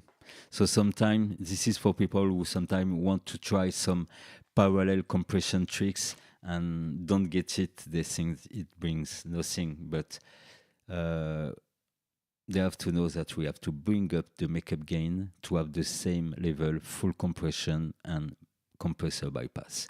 That way you will do some real parallel comp.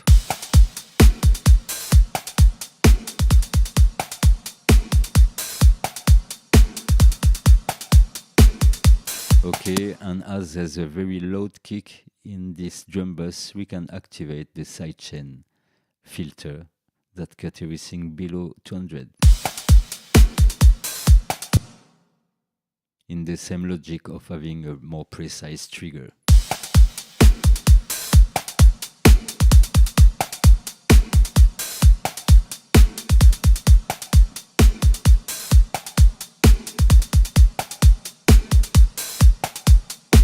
So I will not make a full compressor course here, but know that the release have some defined value, .1, .2, .4, etc. And at the full end is automatic release, okay? So yes, try it on everything with hard compression, parallel compression, bus compression, try it everywhere. I know that most of the users really like this particular compressor. Personally, I don't use it a lot, but I know what it's capable of. So now let's go on the next one, and we are back on the delays. Okay, so to make it different, we will use data organ to do the first test.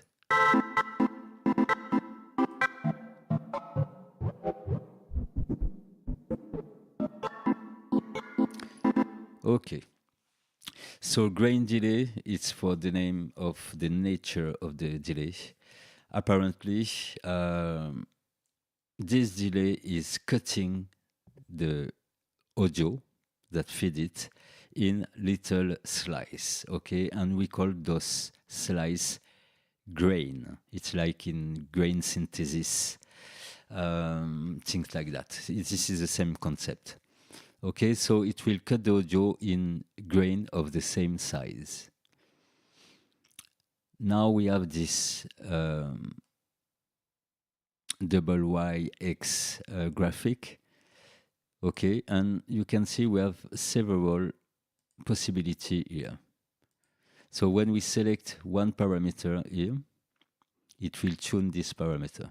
Okay, here I'm on the delay time. It will tune the delay time from left to right. At the same frequency, at the same time, we see here several boxes also. So it means to control this delay, we can choose one parameter, let's say pitch, and another parameter, let's say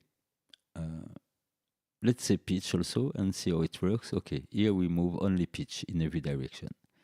But we can choose delay time at the second parameter. So from left to right, I will hit the delay time, and from down to up, I will change the pitch of each grains, okay?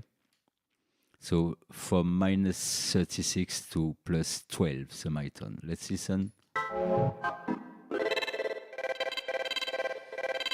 Changing the speed, more quick here. For something more fluid, you can use the delay as millisecond.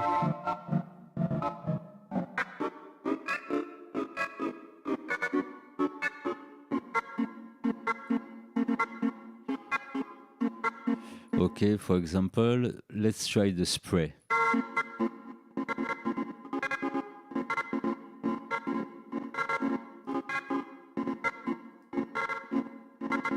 Okay, so the spray corresponds to the size of each grain, okay, that box. We have from 0 ms, which is not logical.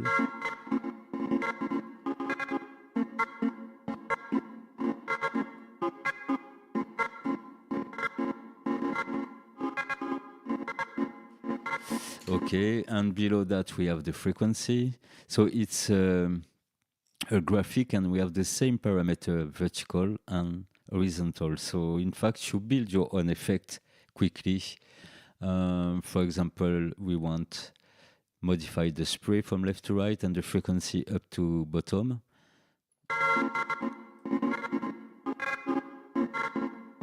And when other parameters are not controlled by the graphic, we can still set them. For example, set the delay to that speed.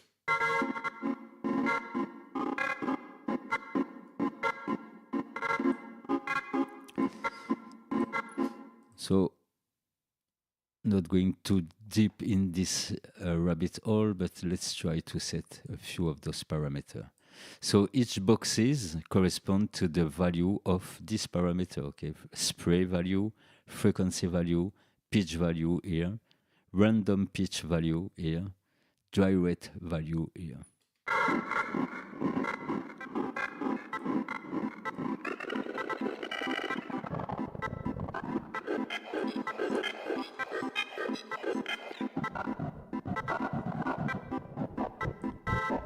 Okay, this is one kind of effect which deserve to yes, it deserves to try its preset because it's so elaborated. So know that you can use it if you set it with patience, all its parameter, or you can use it as a randomizer of effect.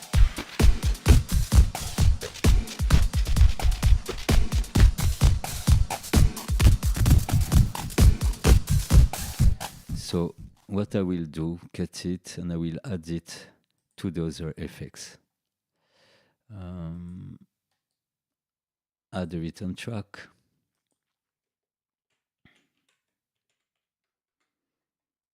Okay, that way I set the dry wet to the maximum.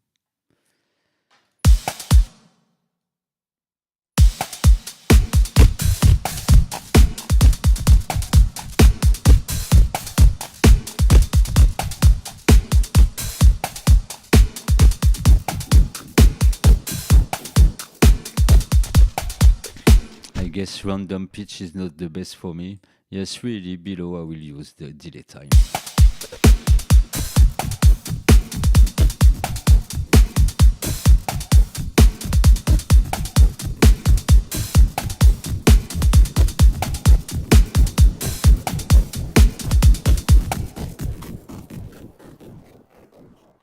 So grain delay, let's say it's also the first pitch delay, even if we can achieve more defined and more quality pitch delay with another technique. This can be a good one. For example, you can set the speed of your delay, let's say on 1.8 note, and we will set the pitch to 7 semitone above. Okay.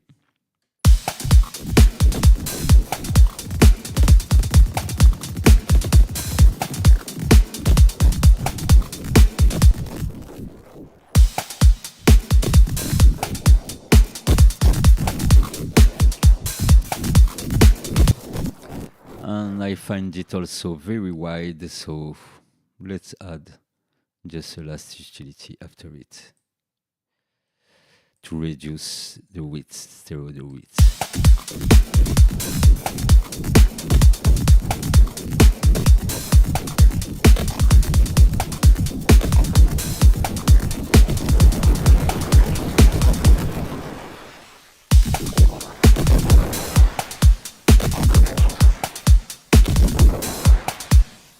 So yes, interesting as a pitch delay.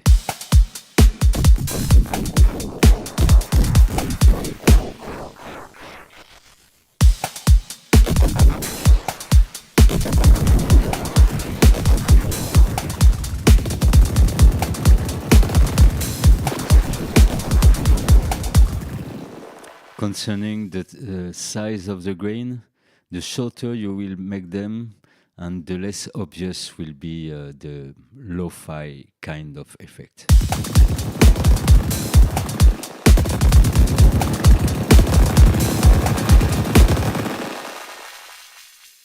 Let's try full now.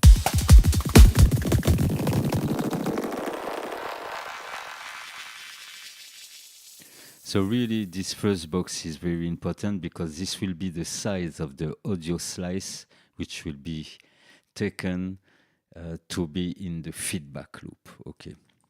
So I guess it will depend on your source.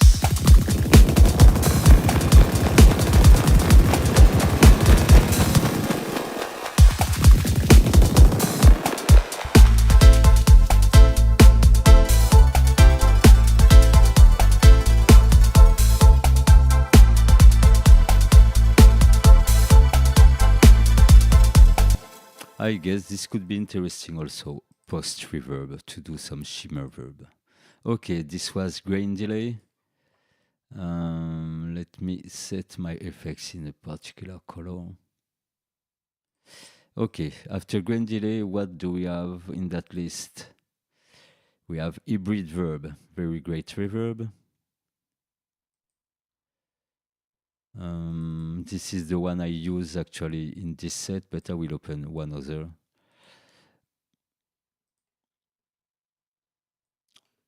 That way we can tweak it in several ways. So insert a return track and let's call it big verb. So the hybrid verb is a mix between algorithmic reverb and convolution reverb. Okay, so to understand quick, algorithm reverb is just a reverb generated by algorithm. Okay, some calculation. Impulse response. So a convolution reverb is more like we have a sample which will be like a blueprint, and this blueprint is used in the convolution engine to generate a specific reverb. So for example, you will clap your hand in a cave or in a cellar and you will record this with a recorder. You will slice this sample and bring this sample into your hybrid verb, for example, or convolution verb. And it will use that audio as a print to generate the reverb. Okay? So very interesting because we have two of those reverb in this. In yellow, we have all the setting for the convolution verb. And in blue, we have the settings for the algorithm verb. And we can also have an EQ, which can be post or pre-algo verb. Okay? And we can choose if those reverb will be in parallel or in serial, making a reverb in another reverb, And we can select only algorithm verb or only convolution verb. Okay, in the convolution section, we can change the sprint. This is a default. Let's say it is called impulse response, to be precise. Okay, this is the name of the sample we use in convolution reverb. Impulse response, because it will give the blueprint and will guide the calculation to imitate it. And this impulse response have a little envelope. We can trick its attack or its decay, okay? And we can also bypass this envelope. And there's a parameter size, and we will hear in the demonstration what it corresponds to. So for now, we will just even bypass the EQ and just listen to the convolution side of it. Also, surprising for reverb, but we also have a feedback, okay, meaning we can feedback this reverb into itself, and the pre-delay has a pretty wide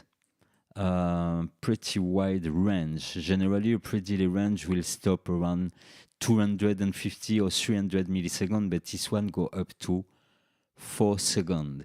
So this is an invitation to use this tool also as a delay, as we have a pre-delay, which will be the delay time, and a feedback, which can go up to 85%, meaning we should not have some auto oscillation or things like that. So to make a clear test, we will send only the snare line in it, okay, and solo it.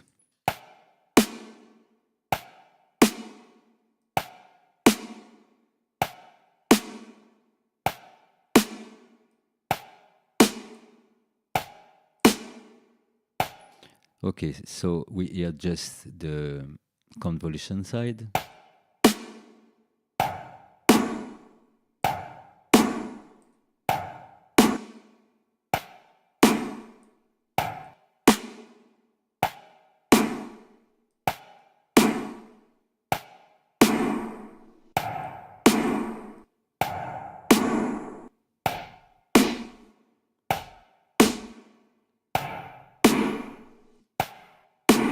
Okay, and this particular impulse response, let's say, okay, only convo, is called Ableton Studio backward left-right. Okay, so we have several kind of impulse response. Let's say the first box is the folders, the folder. So we can have some springs, some splates, some real places, chamber, Lightroom. So you have a first selection of a folder here, made for drum, for example. Let's take make for drum. And on the second box, several impulse response.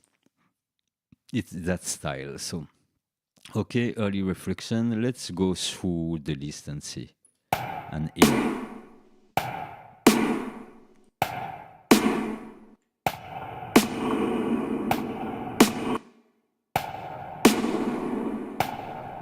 So as soon as you selected the box, you can go with down and up arrow to select other sound. And also each of them have a variety of sound, because when you select one, you can recontrol the size, the decay, and the attack of it. So by default, it's doing this.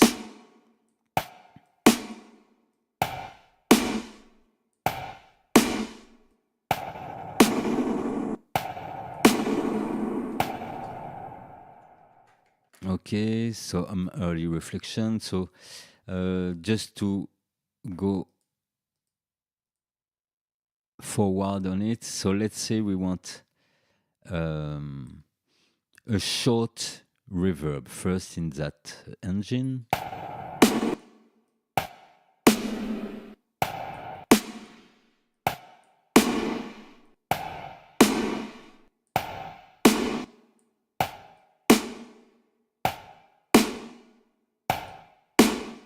Okay, let's say I'm okay with that.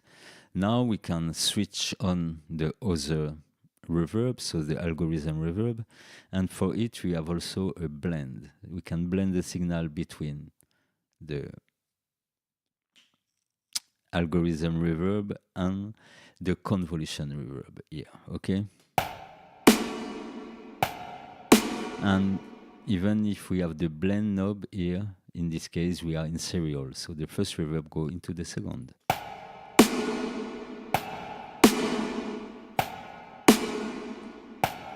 Okay, and for those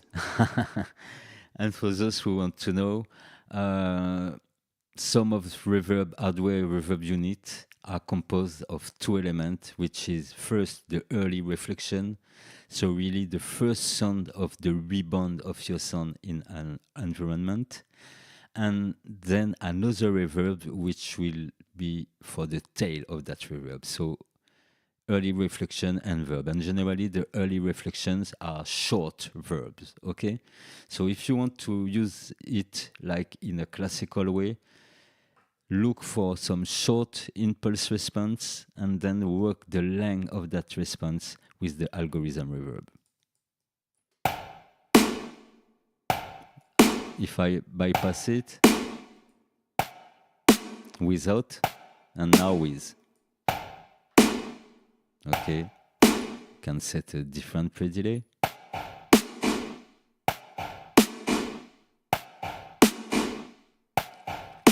Okay, and before we go further, we will try some feedback on that pre-delay and just with the convolution signal.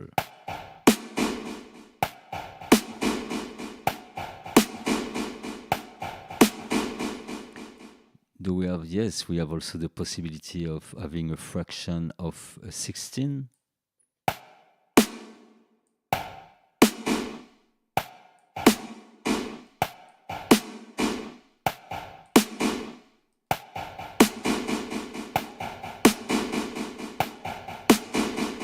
I wonder how reverb in a bit roller could sound like actually.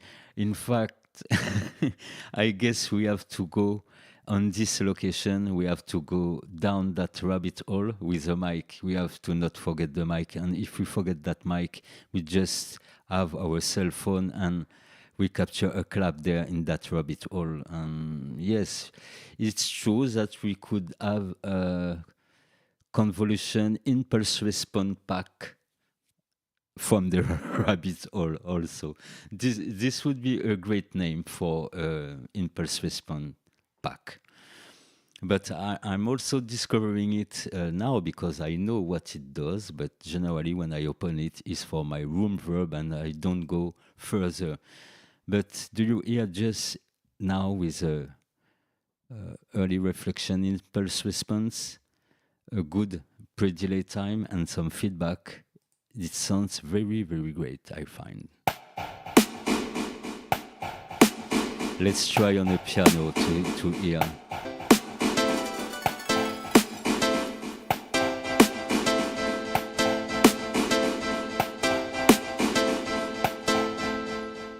And it gives that kind of ethereal echo. Let's change some parameter.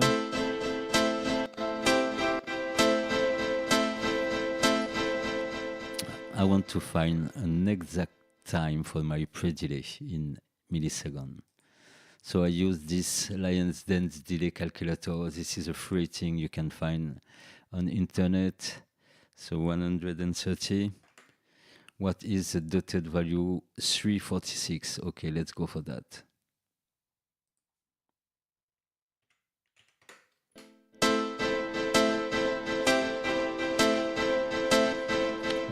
I would like the half of that. 137, 134.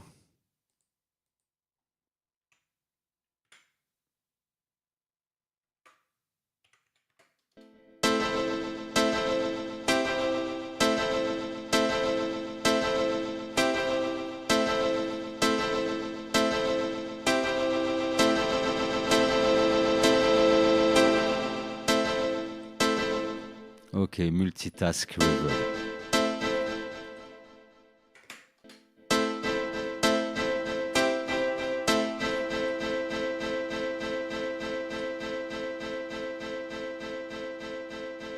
Yes, definitely proper. Let's go forward in it. We can listen to some other convolution impulse response. So I will check the one that may interest you. We have a Spring folder. As Spring's verb are the less easy to emulate, this is welcome.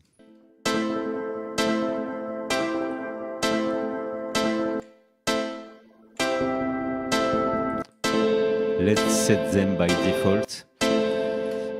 By the way, the size knob, it's like when you go above 100, it will lower the pitch of the impulse response. So I guess it's pitching down the impulse response or time stretch it. Okay, so it's like with the rubber band, it will time stretch it, and the more we pull on it, and the more it will low. Okay.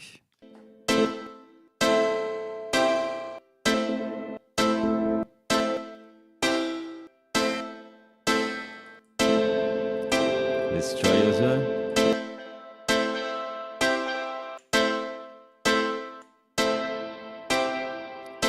That one is great.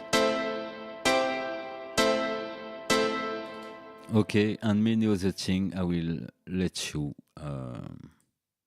experiment.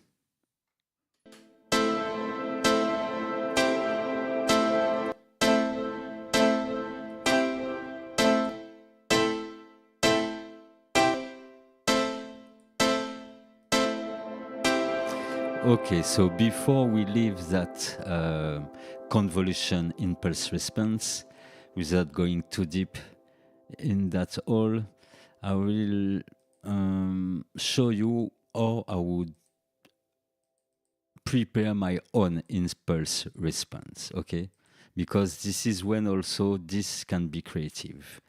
And we will see if we can drag and drop something on that. So let's say I will take a rim shot. So I want just to emulate something that I could record somewhere. But if I remember well, we can even drop whatever sample in it. I don't know if I have some bird sample in this computer. Let's type bird. No bird sample here. What a shame. Oh.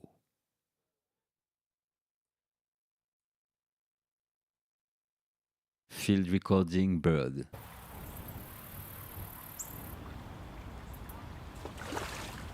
Okay, so I will use this field recording from Flo Nastasia, a sister from Stranger, big German bass producer.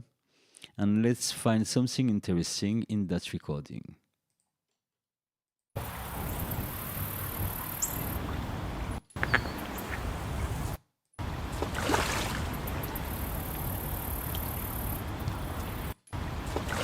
Okay, I will take this water sound.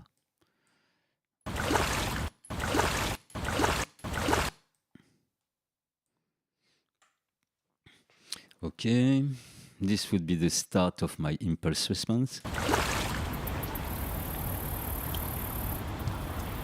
And I will keep it just like that. Let's go simple, because it will be too long otherwise. Okay.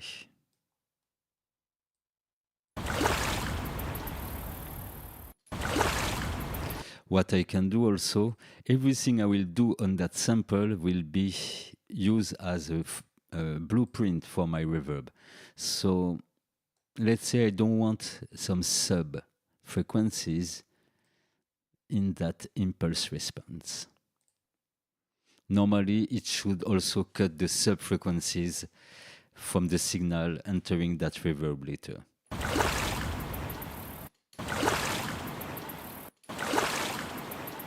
So I leave a bit of flow, but not that much.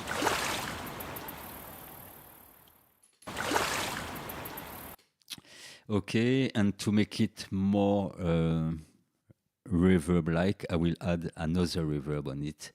And by the way, we will use a totally different reverb. It's like a recreation for me, just exploring. So which reverb could I take? Arturia effect. Let's take one reverb for Arturia I never open. Since, okay. So this is the way they would do also. When you have, let me show you, when you have a bank, several bank of impulse response, and for example, you see plates, all, etc., made for drum, sometimes people would send a short note, a quick note and short note in a very great reverb in the studio. So I say a short note, let's say a short burst of noise, something that have no tonality. It's better, generally. So for that, I will use, just to show you also, what I set in my gate trigger is a rim shot. So let me bounce just this in audio. Okay. And I will bring this here. Okay, imagine you have a reverb or you go on another studio and they have that reverb you don't have in your studio. What a shame. So, burst. You would take a song like that, a sound, excuse me, like that, just that. Something like that. Okay, let's bring up the level. It's quite too short, but okay, we'll do the experience with it. Okay. So you would take a short burst of noise like this, consolidate this. Okay. That way we can normalize it also. In fact, we will do two impulse response. One classic, that second one. And the other more space with the water sample.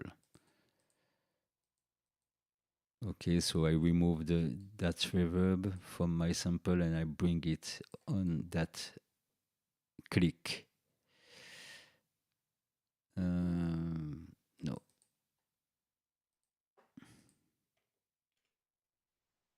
Okay.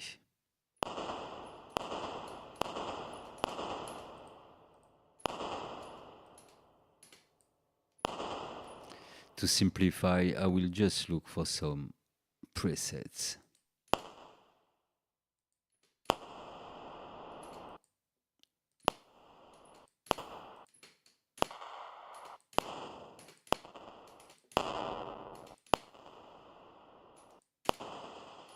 Let's take this special. Yes. That way we will hear if it replicates it with fidelity. Okay, this, so I want more of the reverb sound, less of the dry signal. Let me look for this dry wet. Where is the dry wet on this?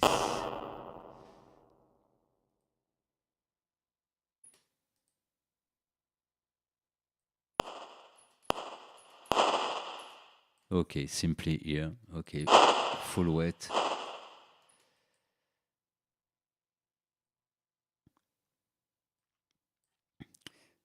I will set a loop on that little noise.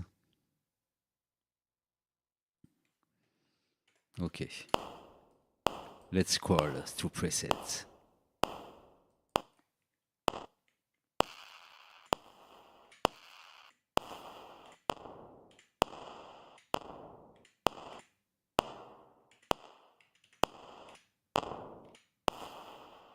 Let's try this one. And I want more low frequency in my burst of noise.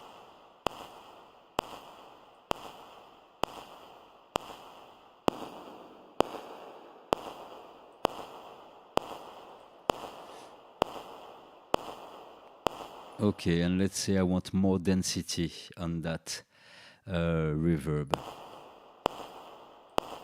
No gate, no attenuation, more decay.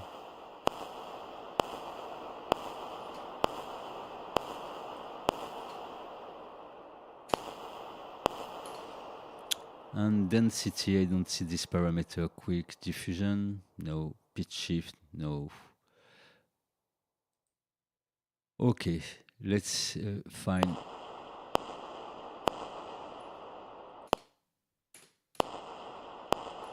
Let's find our density ourselves with something like overdrive and some saturator. So we actually designing a first impulse response. Okay.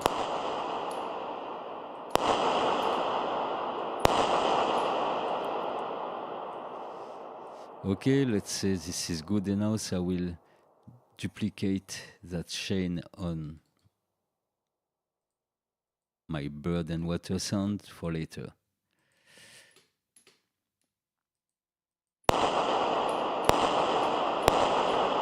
Okay, I want no dry signal.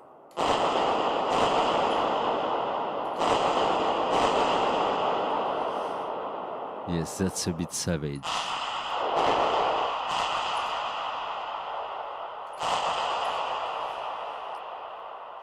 Okay, let's say we are happy with the result. Let's bounce that in place. Okay.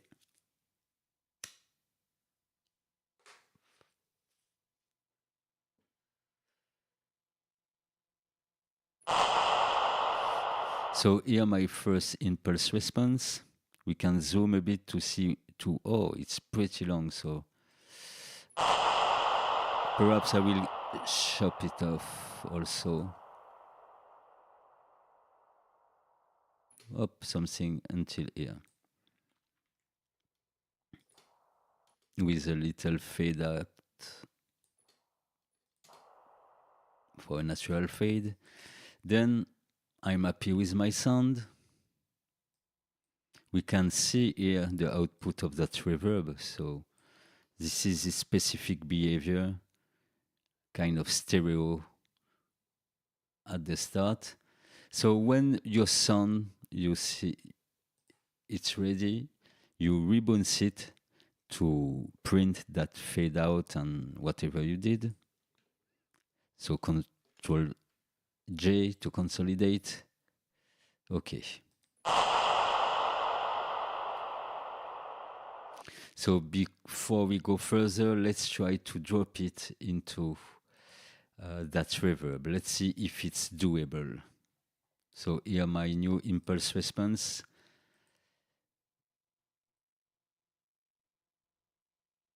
And it is possible. As you can see, it add a little plus. Boom. Okay. Here my new impulse response. It go directly into a user folder. And apparently, oh, this is not my first.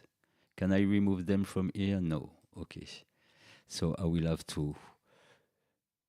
There must be a way to go in that folder somewhere through the navigator or browser. If I right click here, no. This should be interesting, Ableton, to have the link here to the folder where all this is saved. Okay, and possibility to rename. But yeah, let's go and try it on our snare now. So let's go back to our track. Here.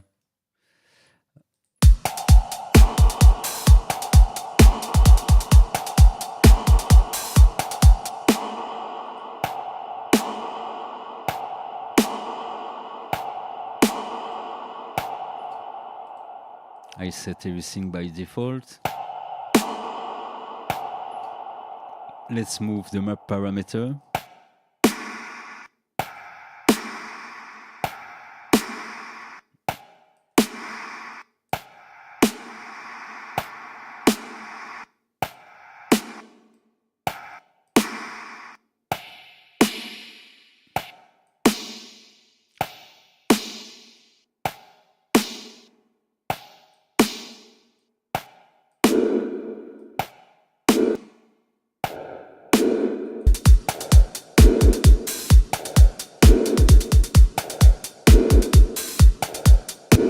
Okay, so definitely this can be a way for you to have your own reverb, okay, your own blueprint. And I made an example here with a few effects, but you can go further, but even the sky isn't the limit.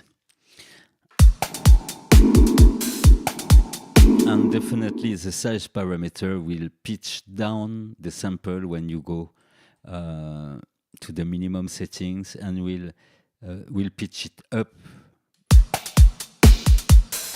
as you can hear. And when you will increase the size, it will pitch it down also.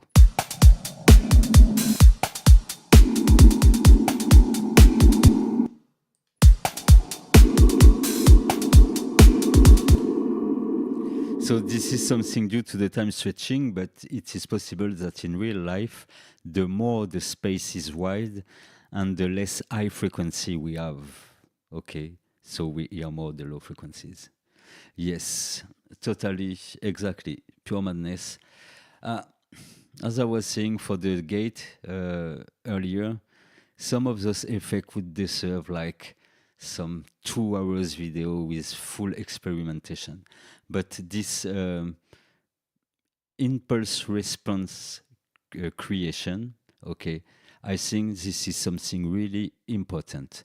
Here I'm doing some big example, audible and exaggerated example.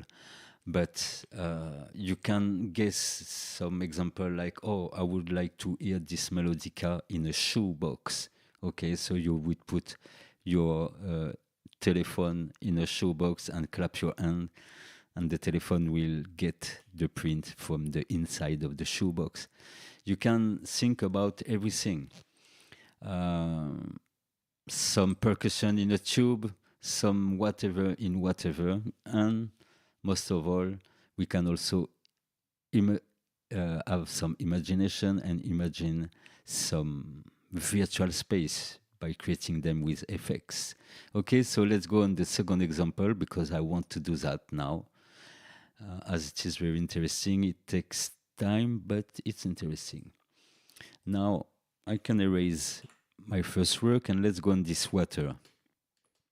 Water impulse response. Wow, sorry for the level. Everything is very loud. Let's remove all that. Okay.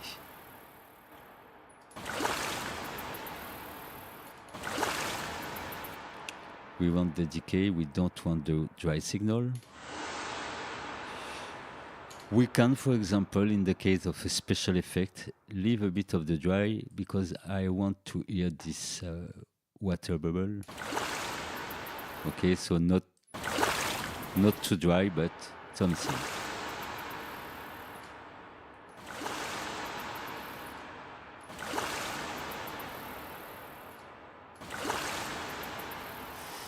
Okay.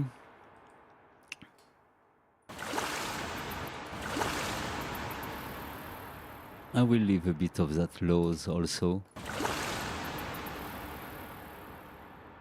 Yes, that way sounds really natural. So with the reverb,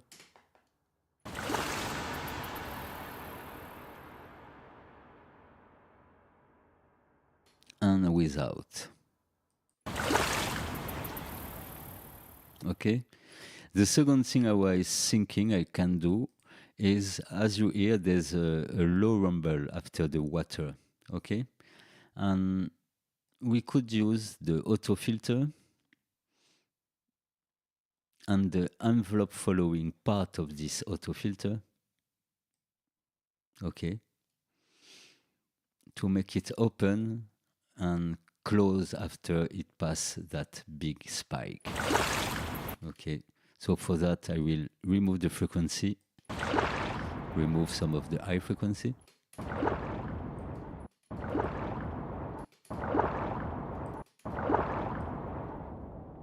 In fact, you will set the filter first. The first step is to set your filter at which low frequency you want this sample to finish. Okay, this will be the end of of the sample, which will be low, and the start of the sample will be high because I open the envelope here, and the envelope will open that filter to the high frequencies.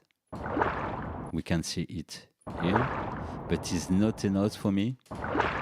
Perhaps here, but we need even more. We need more and it to go more slow. So we will try to work with the sidechain gain first.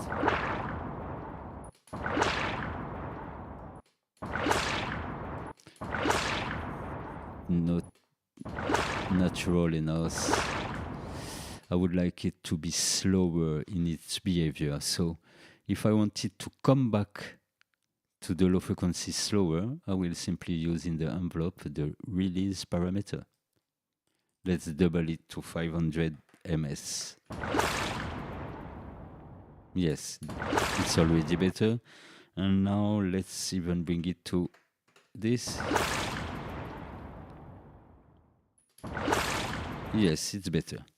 And a bit less of that input gain. And we will slow down also the attack. Yeah. So, okay, definitely envelope in filter or other thing will help you to make it sound more natural, acceptable, or more smoothly, let's say. Okay, compared to the bypass.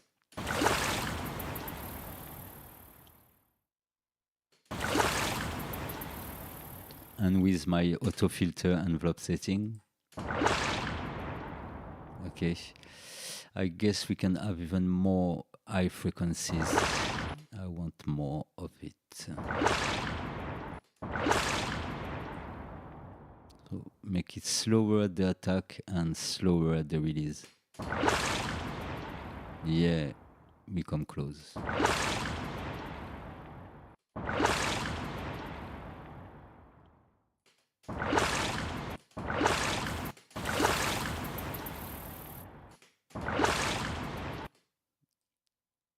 Okay, we will go with that.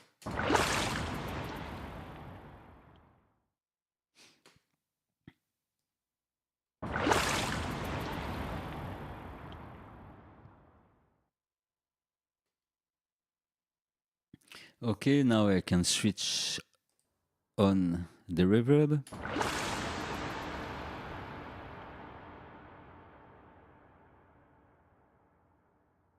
Magnifique, as we would say in French. Let's see if an overdrive is necessary on it.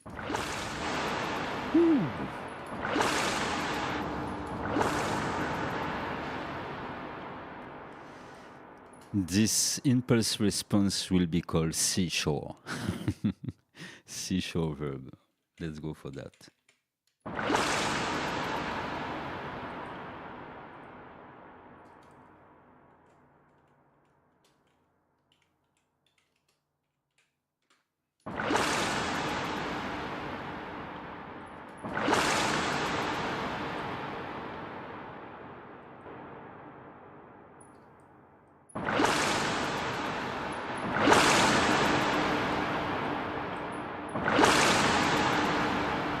And I can add also a second EQ to control the frequency content after that overdrive. Definitely too much. Let's go for some kind of dynamic EQ.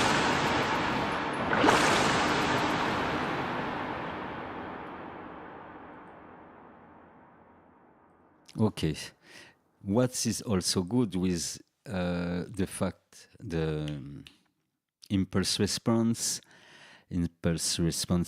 and convolution verb is even if you are not satisfied with your design, it will give something interesting, because remember that we can trick all those parameters. So in fact, any surprising sound, any different thing will bring different result. So this is okay for that. Let me check the chat room. I see it move. Thank you. Glad.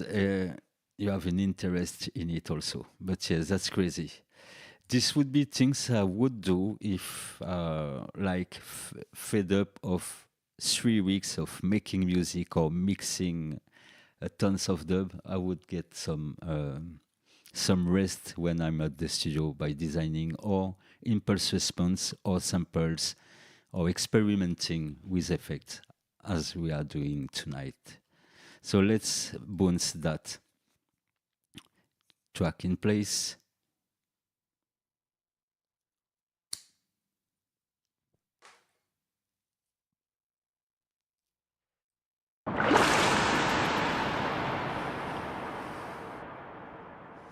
It's a bit powerful in the high frequency, but I don't want to take too much time on that. Let's cut it also to a reasonable length.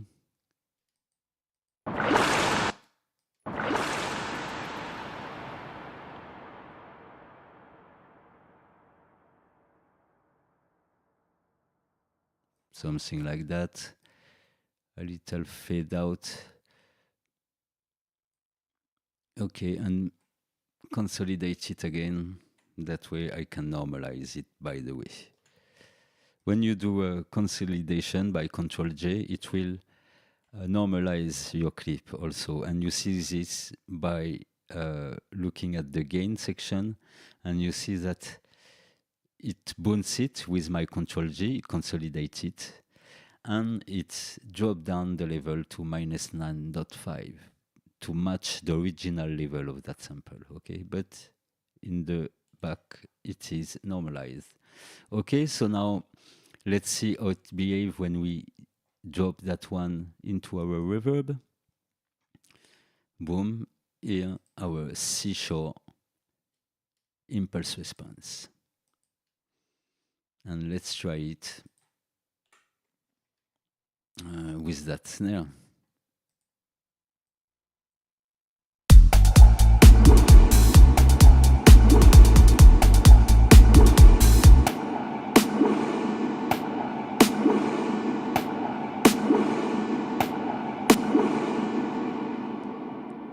Okay, I think I forget something to verify the starting point. This one is interesting with that pre-delay, but I like when the impulse response got no pre-delay in the recording.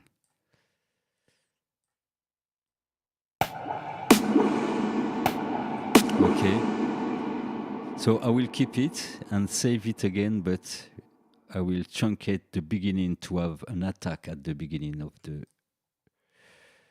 impulse response, and we will call it see again. See you again. Impulse response.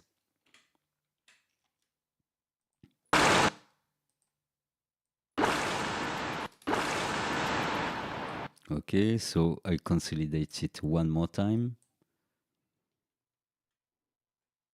Okay, so it takes me 20 minutes with a bit of exploration to have 3 totally new reverb prints. So I have this See You Again, which has a direct attack, and I have the C sharp, which have a slow attack.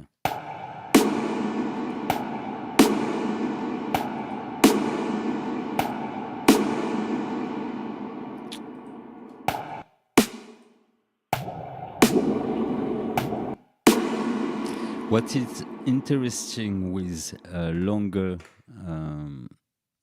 impulse response is that you have also some interesting result below 100% size. The cleanness of that verb.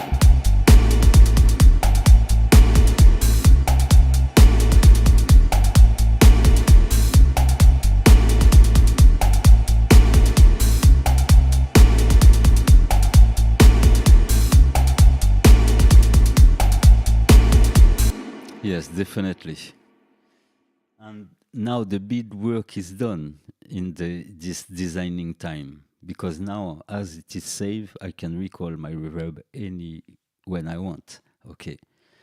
So yes, this is very great. I'm looking at the chat. Yes, would love to have this preset or for this preset to go on your Patreon. Yes, this one is really cool.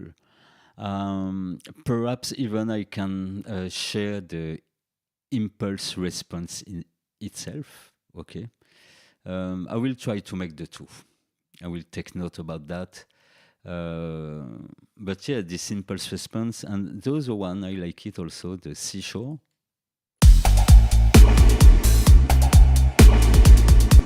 As you can hear, it's set a little pre-dilating.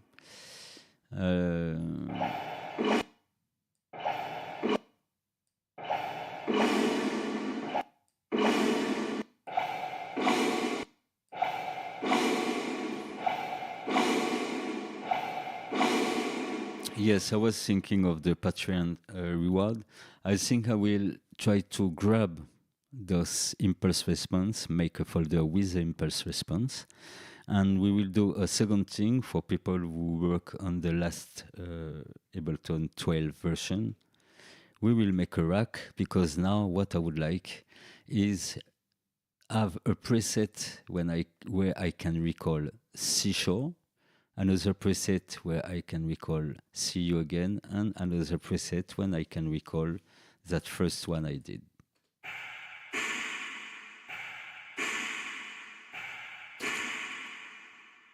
Okay, or even, let's say we will stay in seashore. Okay, can we? No, we can't map this on the macro. Oh, that's a pity. So we can't do the preset. The only way would be to save hybrid verb one time with see you again and another time with the other one, which is called seashore.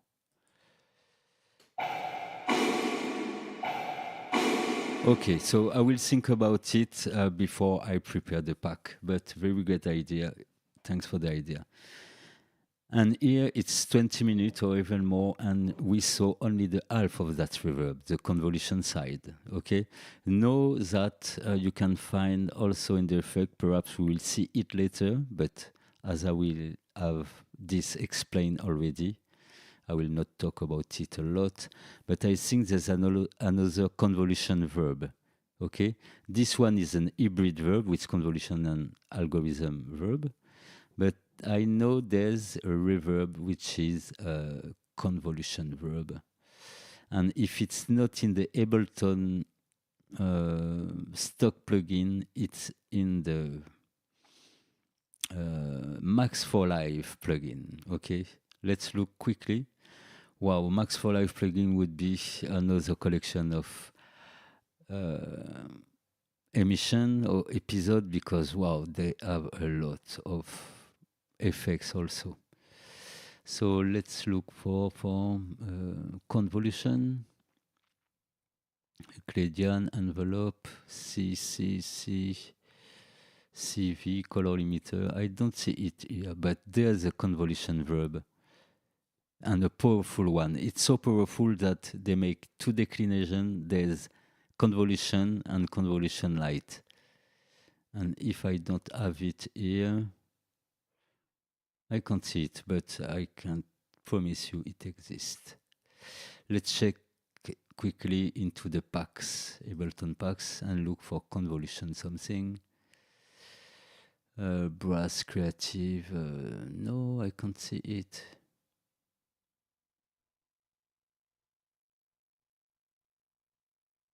Yeah, it exists. It's just that I didn't download it yet. So I will download it now. We will see it a bit later, but I will just show the interface and all the thing. And after it, we will go on to the algorithm section.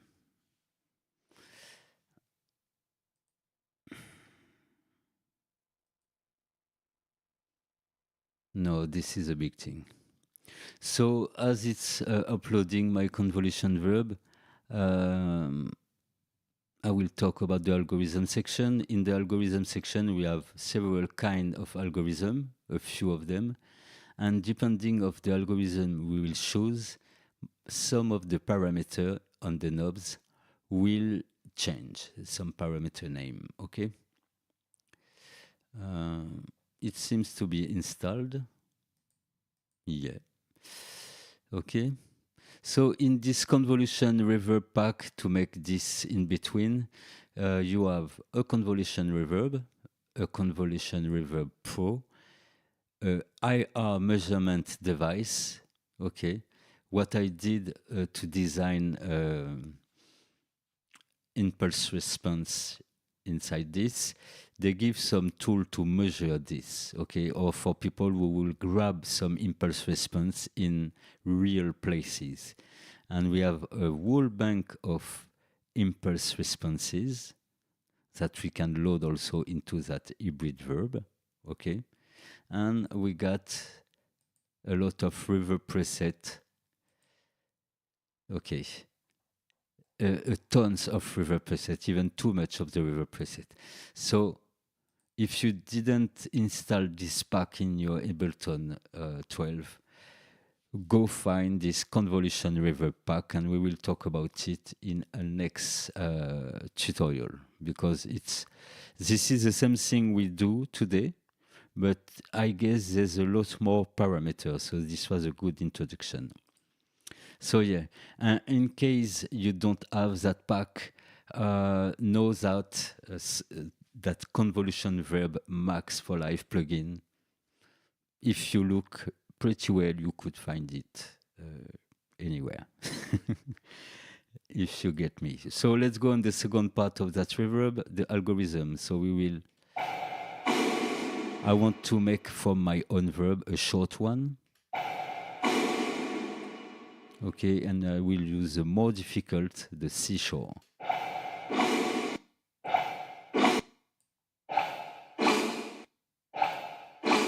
Yeah.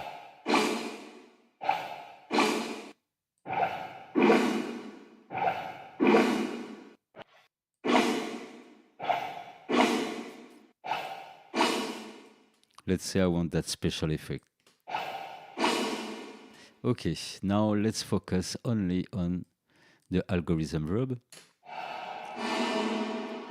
And let's add also our dry sound.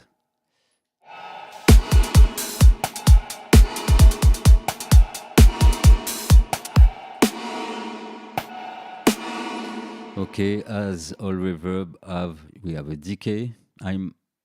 I will even bypass totally the first one for now, to be sure we hear only algorithm. So we have a decay, a way to change the size.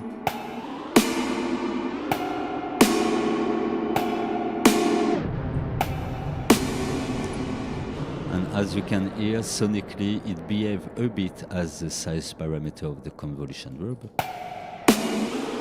Damp to attenuate the high frequency response.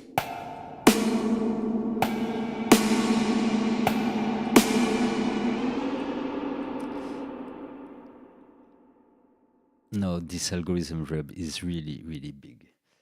I prefer it perhaps from the original reverb from Ableton, the algorithm reverb. The original reverb is great, but there's so much parameter in it that it's kind of complicated. When you open the hybrid verb, even if you want a simple reverb without the impulse response, really I recommend you that one, because you have fewer parameter and it sounds already really great. Just with the first algorithm, we have several different algorithms. Let's continue the demo on that one. So we have the size damping. We can change the shape. Perhaps this is the shape, yes, of the artificial space.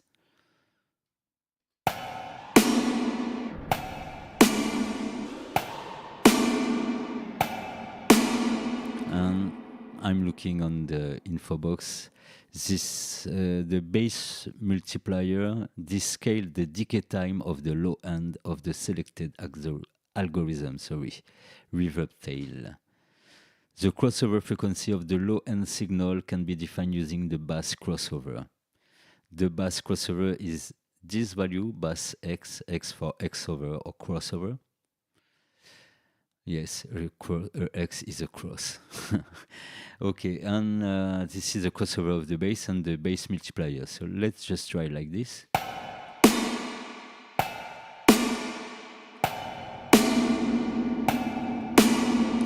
Okay, so bass multiplier, quickly we'll add some bass in the tail of the reverb.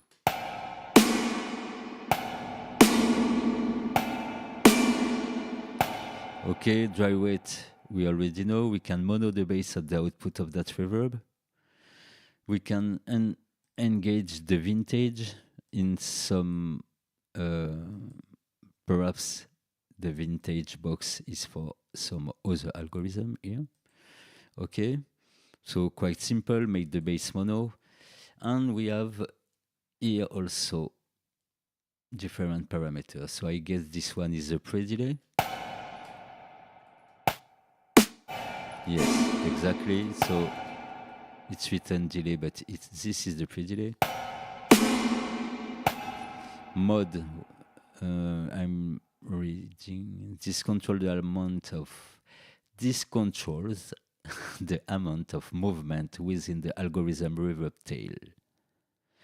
Okay, so this will add some modulation in the reverb tail. And as they are saying in the info box, this modulates the algorithm. So this mode parameter will react different depending on which algorithm you will take. That's clear.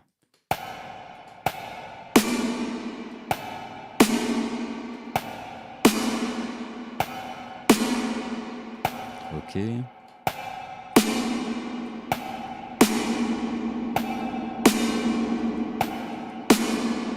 Okay, and we have two boxes here. So apparently we can't use this little arrow. This adds the input signal to the frozen reverberation when disabled. Freeze will endlessly sustain the output of the reverb. Okay, so the switch beside it is freeze, meaning when I get a reverb impact, I can freeze it. So this is one of the control. Definitely you have to have it on the front panel of your building effects. And in blue, because we are talking about eyes.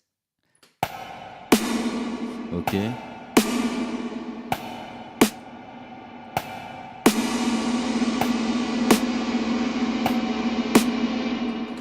Okay, so that little crystal is the freeze switch. And this little arrow seems to add some.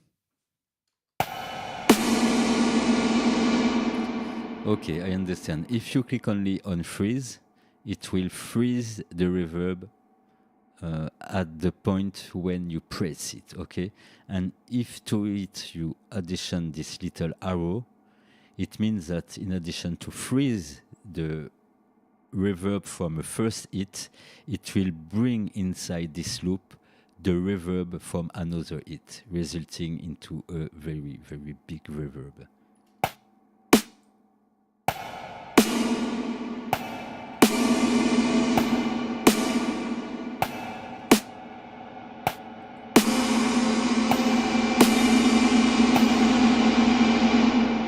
Okay, so only that one to freeze, and if you look here, when it is freeze, you have no access on damping, decay or bass, but we have still access on shape and size, so let's experiment that.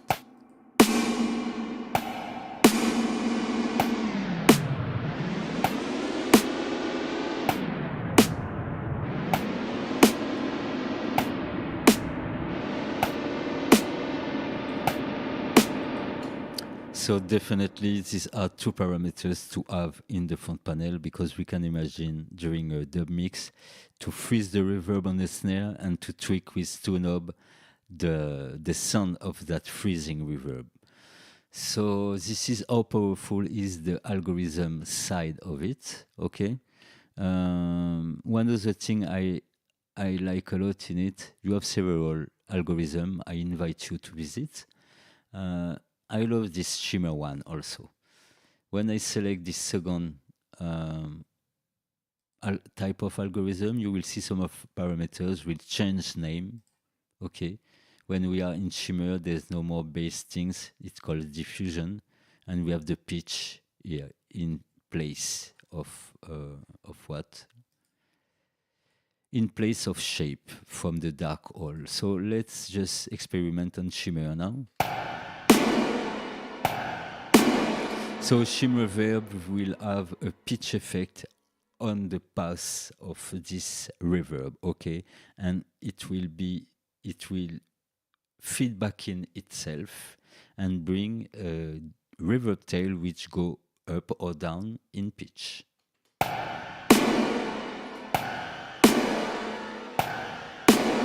Very interesting on pads.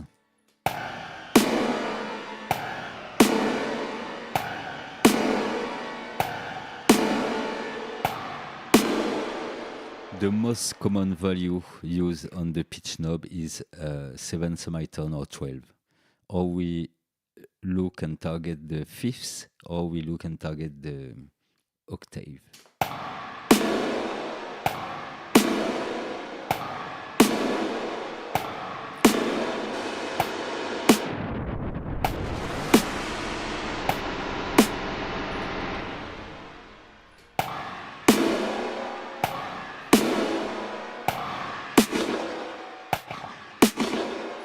Okay, so this is a kind of delay, and diffusion to 0 will show you the truth of what's happening before we crank up the diffusion.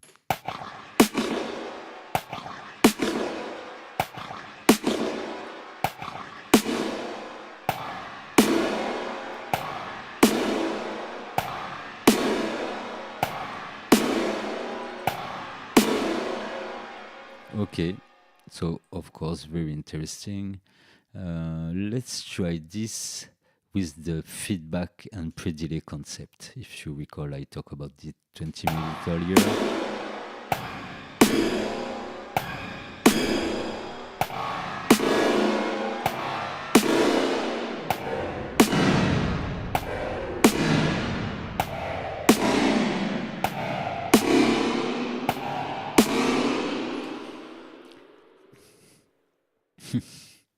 So this is one more effect with a name, but which can do a lot more. Very great pitch delay here. Let's try with a common value. .8.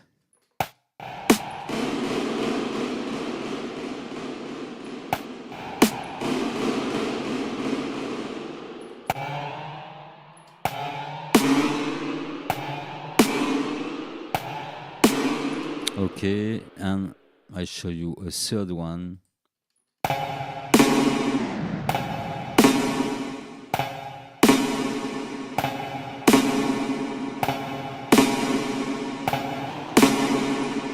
Okay, I could go forever.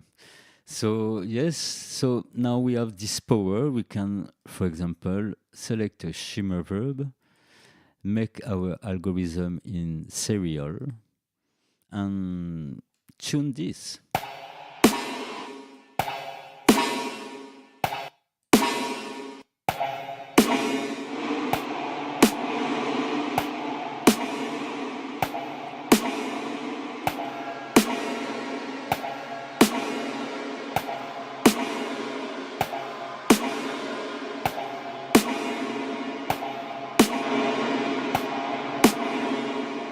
And we can try it also in parallel.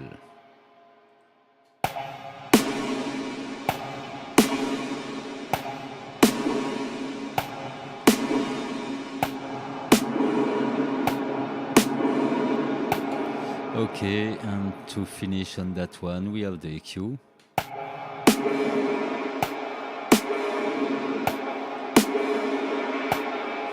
And this EQ can be pre-algorithm or post-algorithm. It can be interesting if you want your first reverb to have some low frequency, but the frequency not transferring to the algorithm verb. And if you look at this little draw, the serial, and we see the little dot before the blue, which represent the algorithm, is the EQ. So even this little symbol is indicating you if the EQ is pre-algoverb or post-algoverb by default when we see the little dot after the blue box. Whoo! No, they go too far. Ableton is going really too far. I'm shocked. Okay. So it was long, but it was necessary. Because with just one reverb, that one, I think now this is the one I prefer from all of them, because it can do the two roles, and it can it sounds great, and it have less parameter to mess with. Also, there's this delay section with pre-delay and feedback at the input. Very great. And we can set it to the tempo for the pre-delay of your verb coming at a musical value.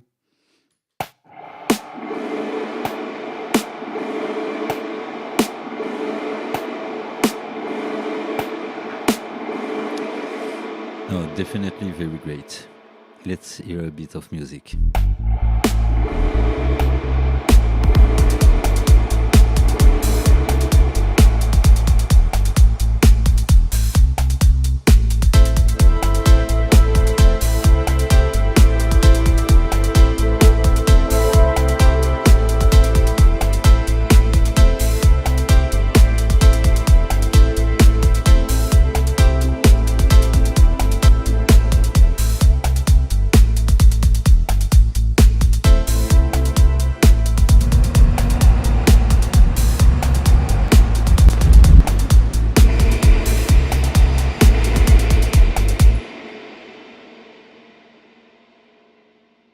Okay, and to finish on that one,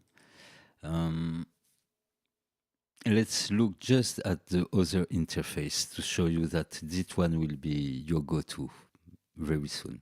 So the original Ableton convolution verb looks like this.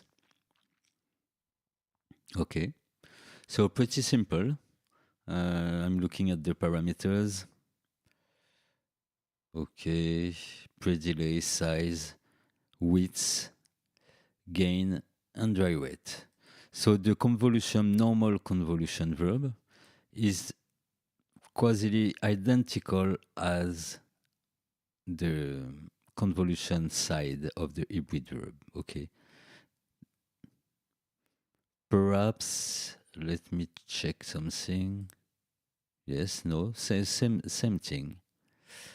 Pre-delay.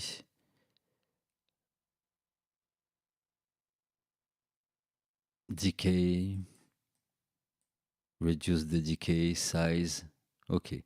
We even don't have some attack on it. So this one is already more advanced. Okay.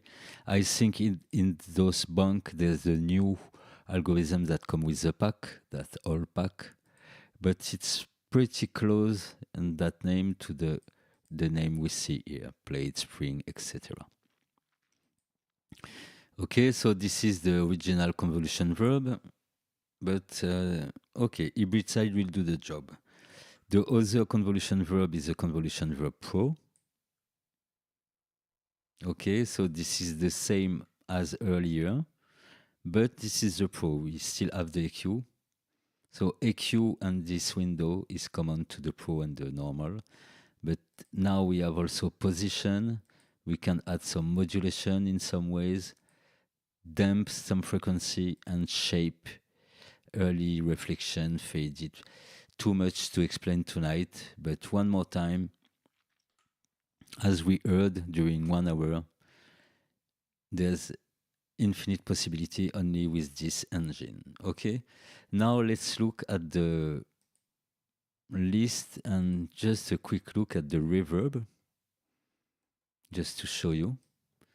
Okay, this is the original algorithm verb from Ableton.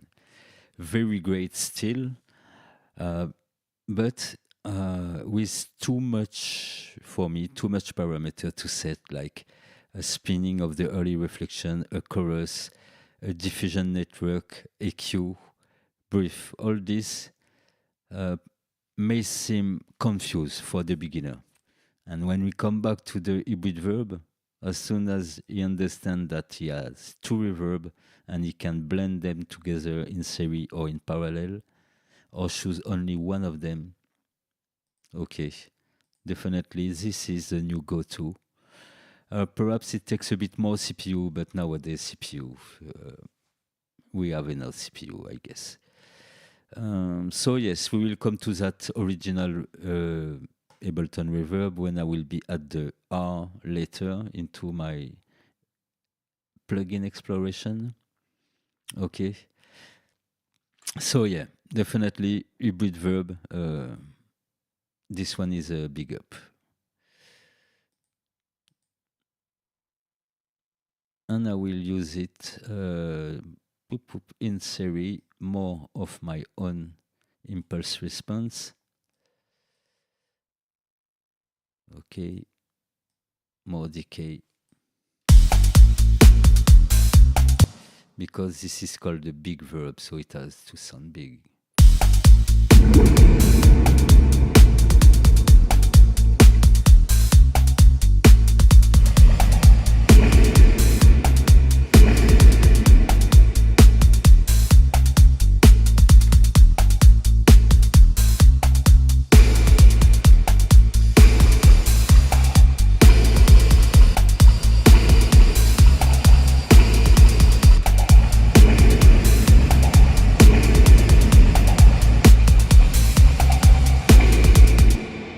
Okay, 40 at the size will be the right one.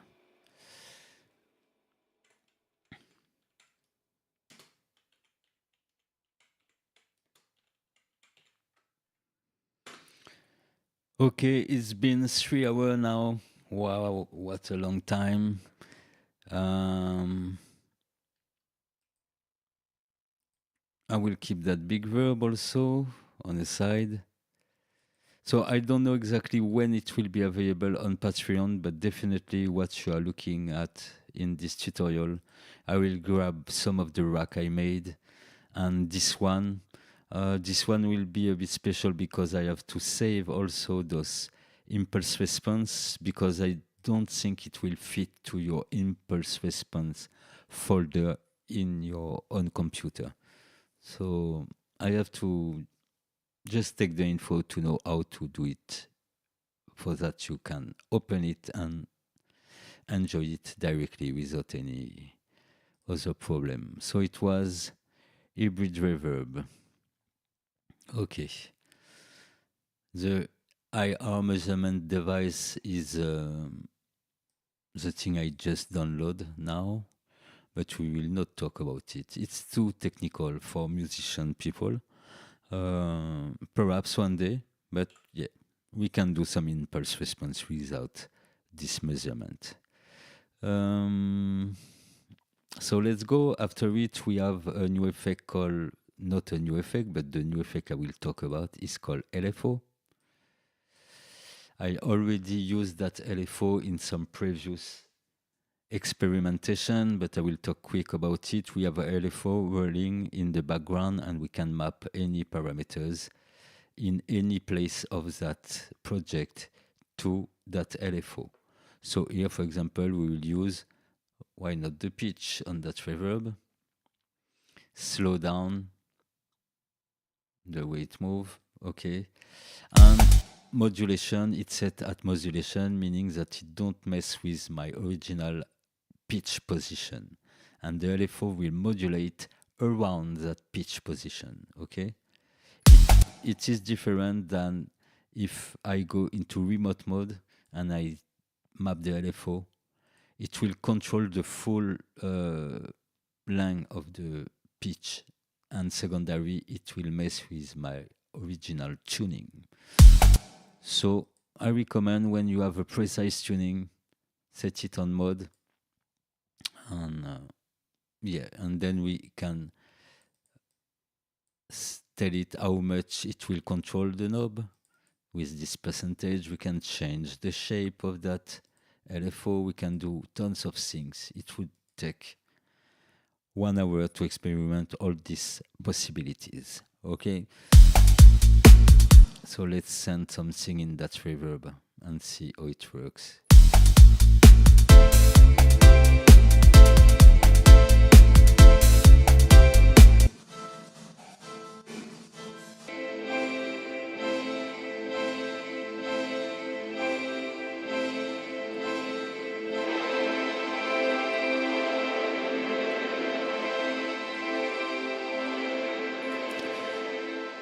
Okay, not the best place to do an example, so let's go on another region of that project.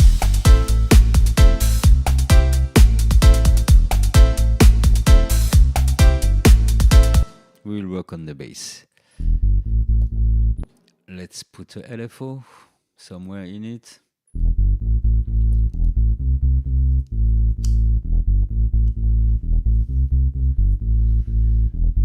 And for example, I can reach the low pass frequency of my bass synth with that LFO. Okay, so I will reduce it to 0 first before mapping in yes, mapping in mode, map. Okay.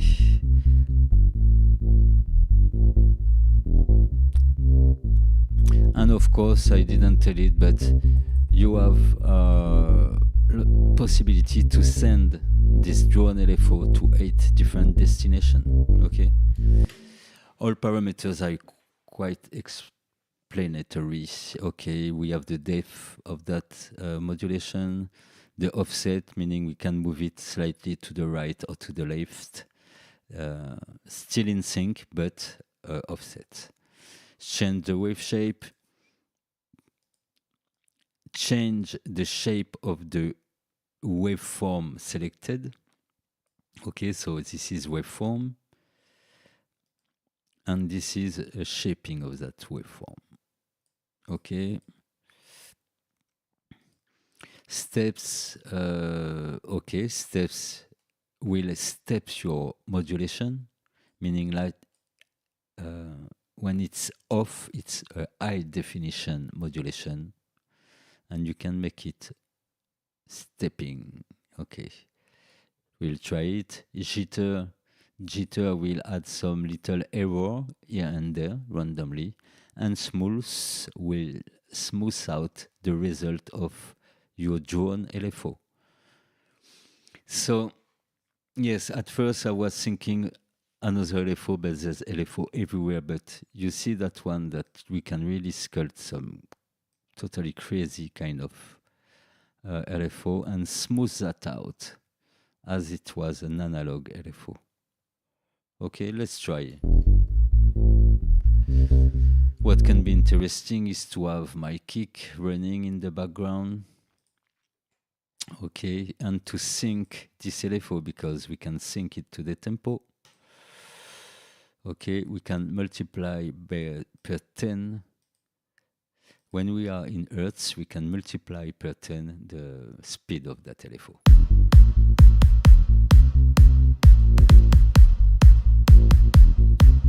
So let's go in synchronization.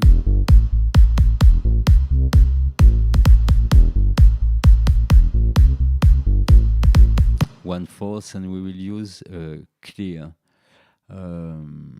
wave shape like a rise up. Remove all the little things here.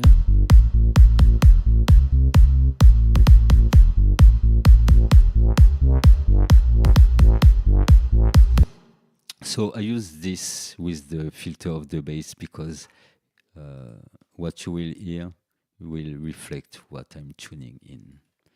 But really, you can map this LFO in any place, any idea you could have.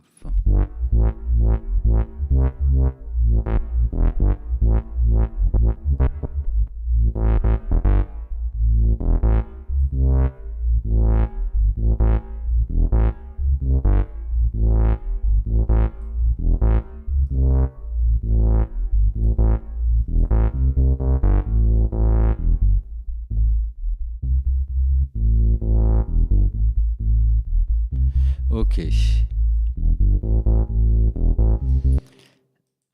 We have a little other box here, and this box, when it's not ticking, the modulation will go on either side of the set position of your original set position knob of the filter, okay? So it will go on the left and on the right of it. If you click on it, it displays just the plus, meaning it will now go on the two sides of the set position. So in technical terms, they will use, this is here unipolar LFO, because it will modulate a parameter, but just from the position of this parameter. And you have bipolar modulation, where the modulation sets will go on either side of the set position. Okay? And as an example of two assignation of the same LFO, I will map these two, for example, the drive. Okay, this is a drive.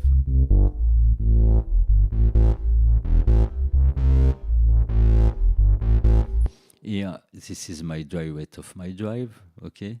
And I assign the same LFO to the drive parameter of my overdrive, okay? For the moment, it go in the same direction of my other modulation, which is on the filter cutoff. Okay, but I can reverse this by setting it with a negative value. Okay, so that way the same LFO sending plus 37% on my low pass, while at the same time is sending a minus 37% to the drive parameter.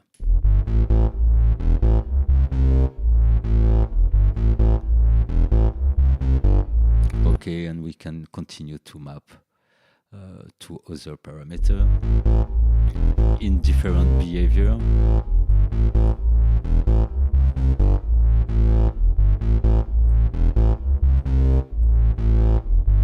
Okay, etc., etc. This was the LFO.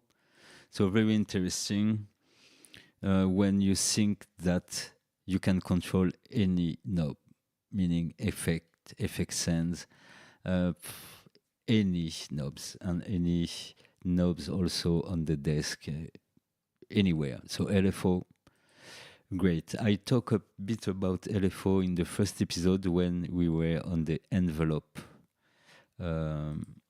effect. So this one is not directly an effect, more a modulation help. Okay, so after the LFO, we have the compressor. Not the compressor, but the limiter. And I think this episode today will end on this limiter, definitely.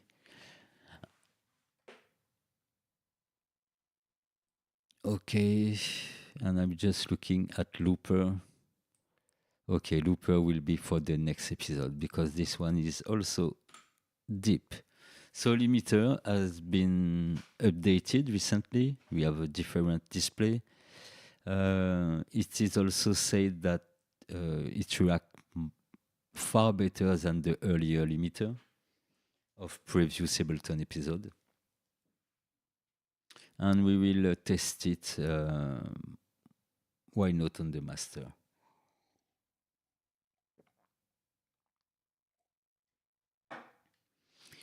It will not be long because I guess this is one of the effects that everyone understands how it works. Okay, I will leave my clipper red.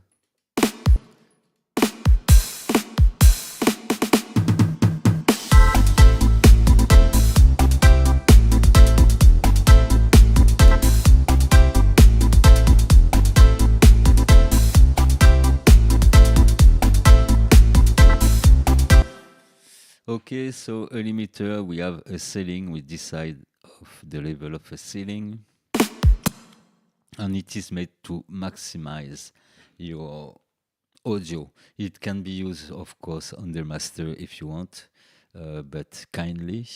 But you can use it everywhere. You can limit any of your track. And if you want not to eat too much of your dynamic, you will use wisely just to avoid peaks. Okay.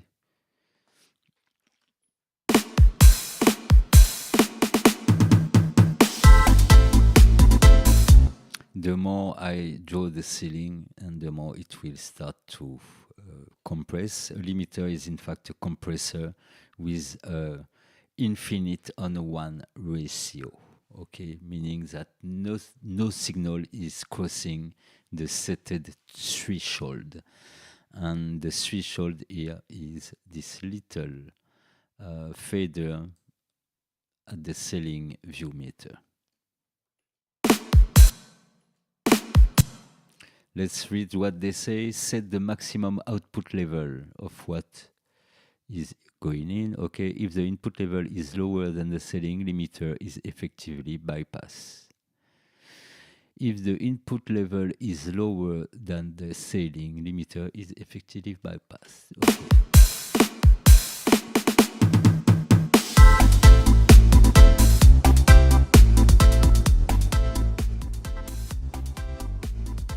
So I'm doing this just to, that way we will hear clearly what are the difference for the look rate and several other parameters. So in a limiter, we have no attack setting, at least in this one, just the release setting, the input, meaning if I want more volume, I would leave it at 0 and go into the input gain, which will make the level of my music raise and cross that threshold, which is at 0. So it will start to limit at 0 dB. I will drop down a bit the level of the main.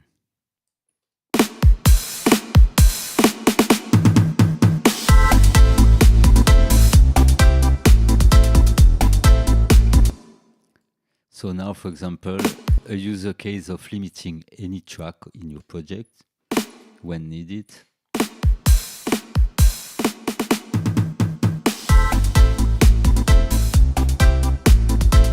You will just slightly bring the level of your track.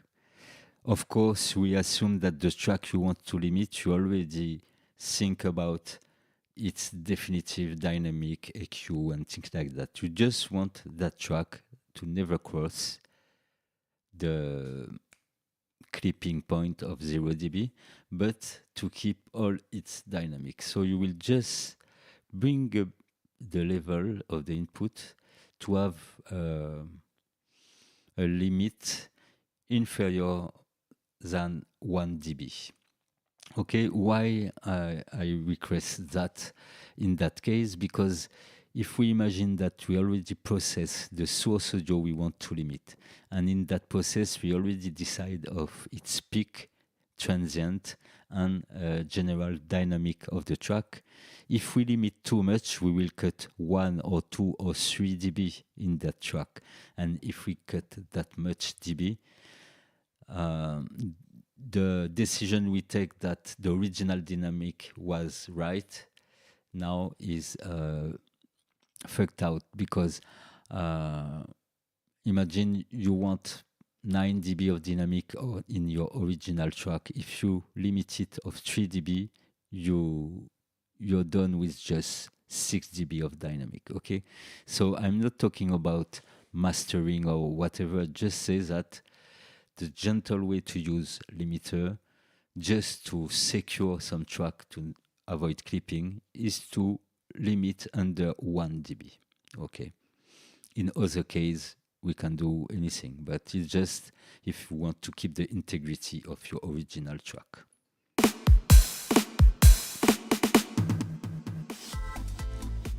Let's go above normal and see what's happened.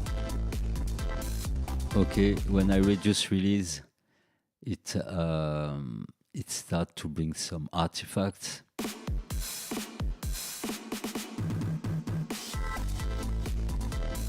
Because the level wants to push it back to its original level too quickly.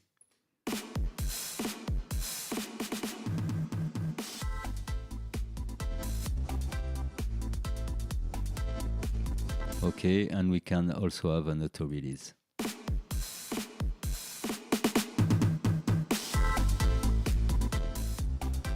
Okay, let's see how the lookahead behave.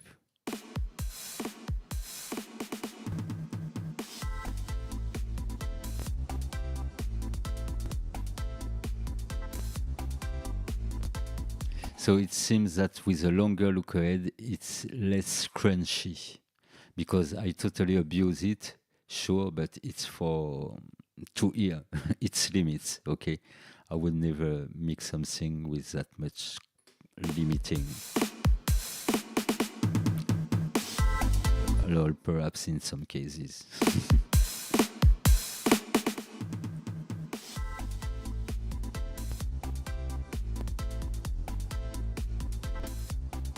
Yes, it's like more soft when you have 6 seconds of, or 6 milliseconds or 6 seconds. Let me see.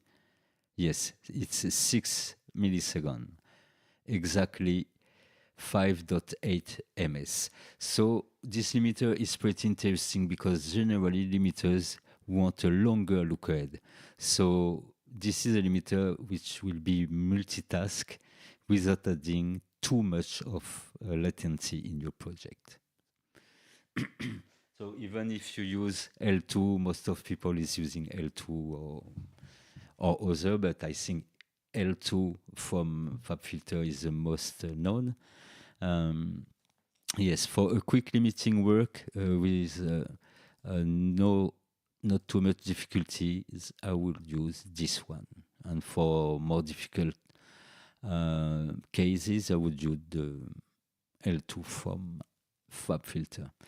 Okay, so when you abuse an effect like this, even in some tweaking that you would never use in real situation, it gives you the possibility to hear well the sound difference. Okay, so we hear that it was more sweet with more look ahead. Let's put it on the middle for now. Let's go to more reasonable level.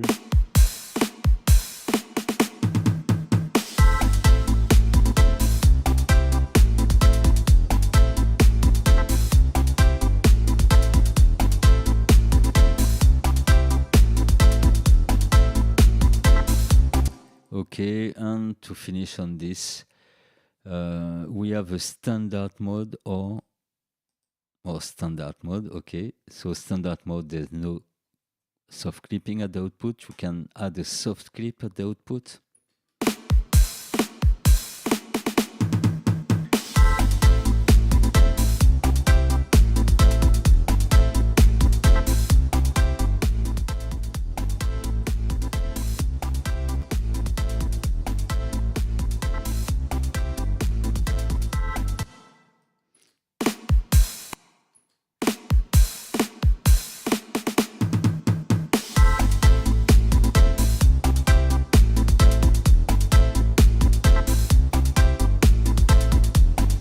Okay, and after that, the last mode is true peak.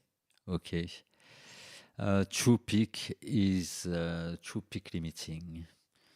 Okay, this is, how can I explain it? Okay, the standard mode is peak limiting.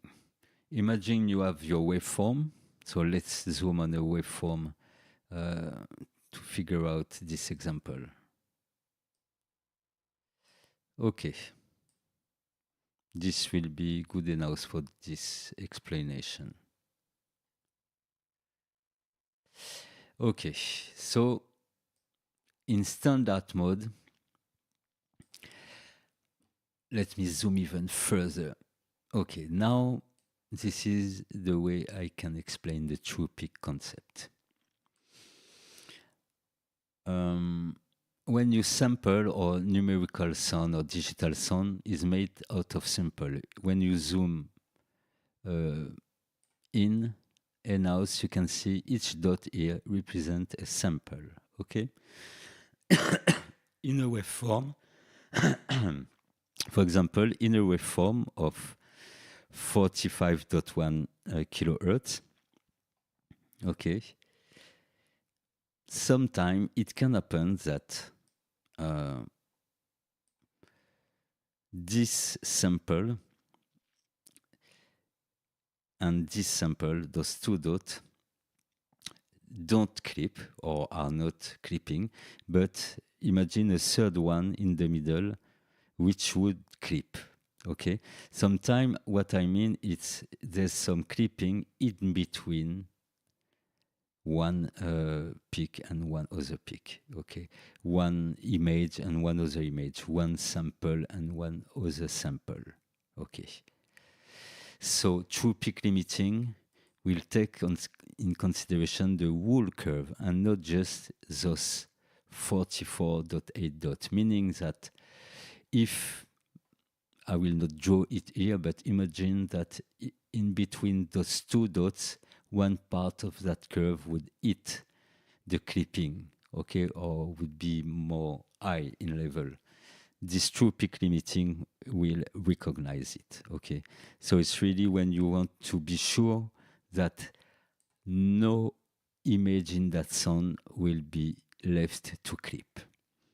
So this is going into detail, not for nothing, because I guess, of course, we can't hear it directly, but we can imagine in some kind of work and all along a bass line or all along a kind of track, we have this thing recurrent into our waveform.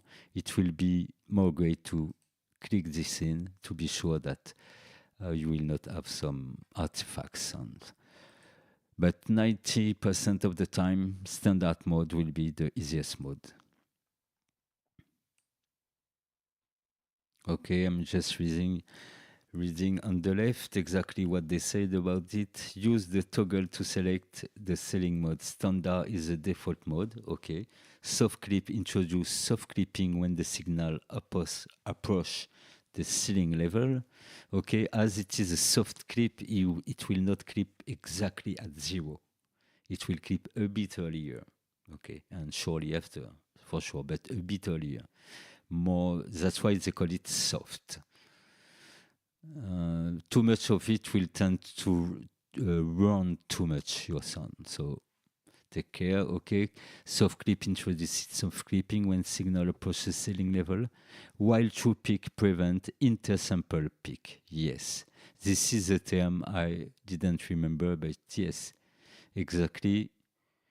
You understand that this is a sample, this is a sample, and this is an intersample. Okay, and sometimes the intersample section will peak and will not be recognized by the standard algorithm, because the standard algorithm will be made to recognize only the sample.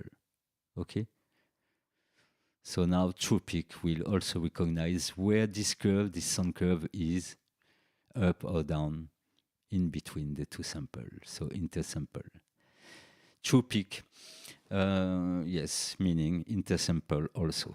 And the last thing is the routing. In fact, this is a stereo limiter, so it will limit stereo file, but we can limit them in left-right mode or in mid-side mode, meaning the limiter will have two chain and limit differently the mid section, so the mono signal of your track, and the side section, the stereo difference in your track. This can be great if you don't want that your side information to be limited if they don't reach the ceiling. Okay, in left right it limits everything in a homogeneous way.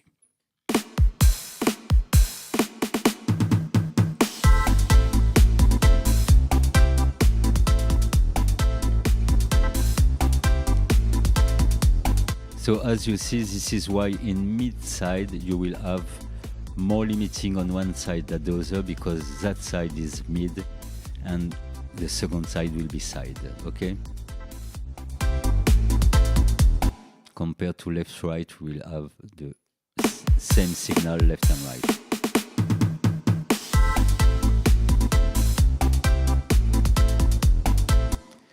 We have also a switch called maximize, so let's read what they say about it. Use the toggle to switch maximize on or off. When on, lowering the threshold will reduce the dynamic range and increase the loudness of the signal. This is achieved by amplifying the limiter stage output by inverse of the threshold value. Wow. Okay. This is a kind of link. Link setting between the input and the threshold value. Okay, so let's try with that in. When on, lowering the threshold will reduce the dynamic range and increase loudness. Okay, bypass, maximize, and let's try. So you see that when we click maximize, the 0 is the end of the knob, and automatically the threshold set itself at -0.3 dB. Okay, this is the default settings.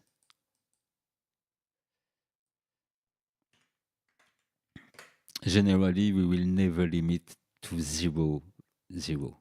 I mean, for example, you can -0.1, just leave a somewhere. Okay, so I leave it in the default value set by Ableton, and let's decrease the threshold.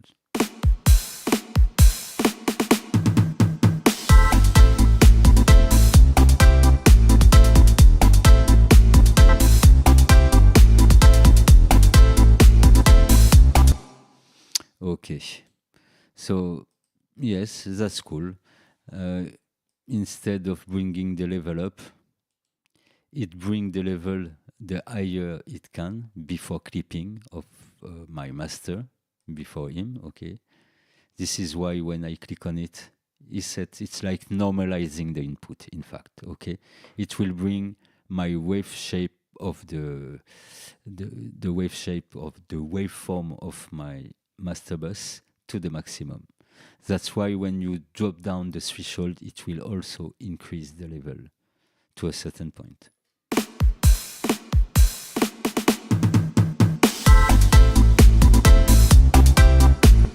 So this can be a good way also to see your difference between RMS and peak level in your track. We can see in that one, it's something like -12 dB of difference between RMS and peak.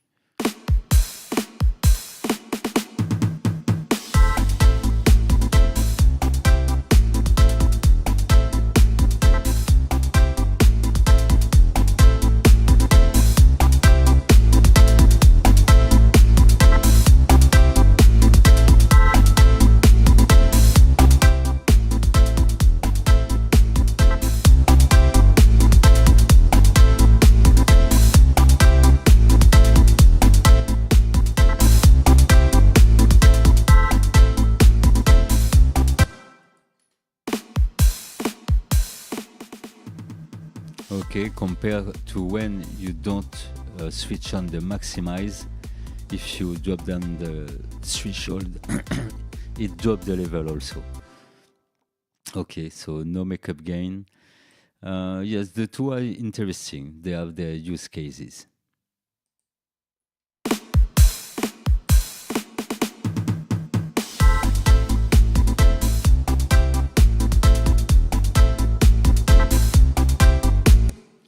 So yes, for tonight, this will be all because it's already 3 hours and a half. Yeah.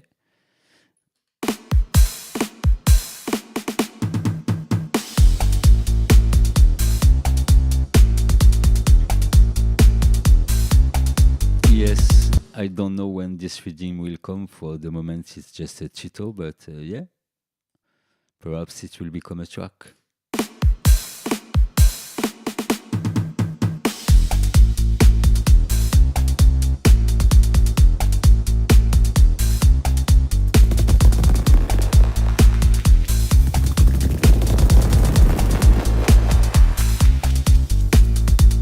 By the way, last word for tonight, you see that every written track, the sends are grayed out. If you need to send, for example, one of your delay in your very brand new verb, you can enable the sends you want to send this to the verb. Okay, that way the delay will be less dry.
Yes, give thanks everyone. Stay tuned for the effects on Patreon. Yes, give me, I guess, 1 or 2 weeks to gather all this properly. Okay, because I want it to be easy to use. So I will take 1 or 2 weeks to fix that. And I'm thinking also of the next episode because we will need the next episode. For the moment, we are at limiter, and it's like we have 1, 2, 3, 4, 5, 6. Let me count. 7, 8, 9, 10, 11, 12, 13. Wow. Too much. I stopped to count. So I guess we need 2 other episodes if we want to experiment with those. Okay. So I will think about it. Thank you for sharing. Thank you for the following. And stay tuned if you want to link any of my network. So Patreon for those who want to make music and find even more inspiration there. And you have also Instagram for the short news, YouTube, Jedi Elements for the mix, dub live, and introduction of the productions, and also some live on TikTok from time to time when we have some free time in the studio. So thank you and see you in the next Dubwise.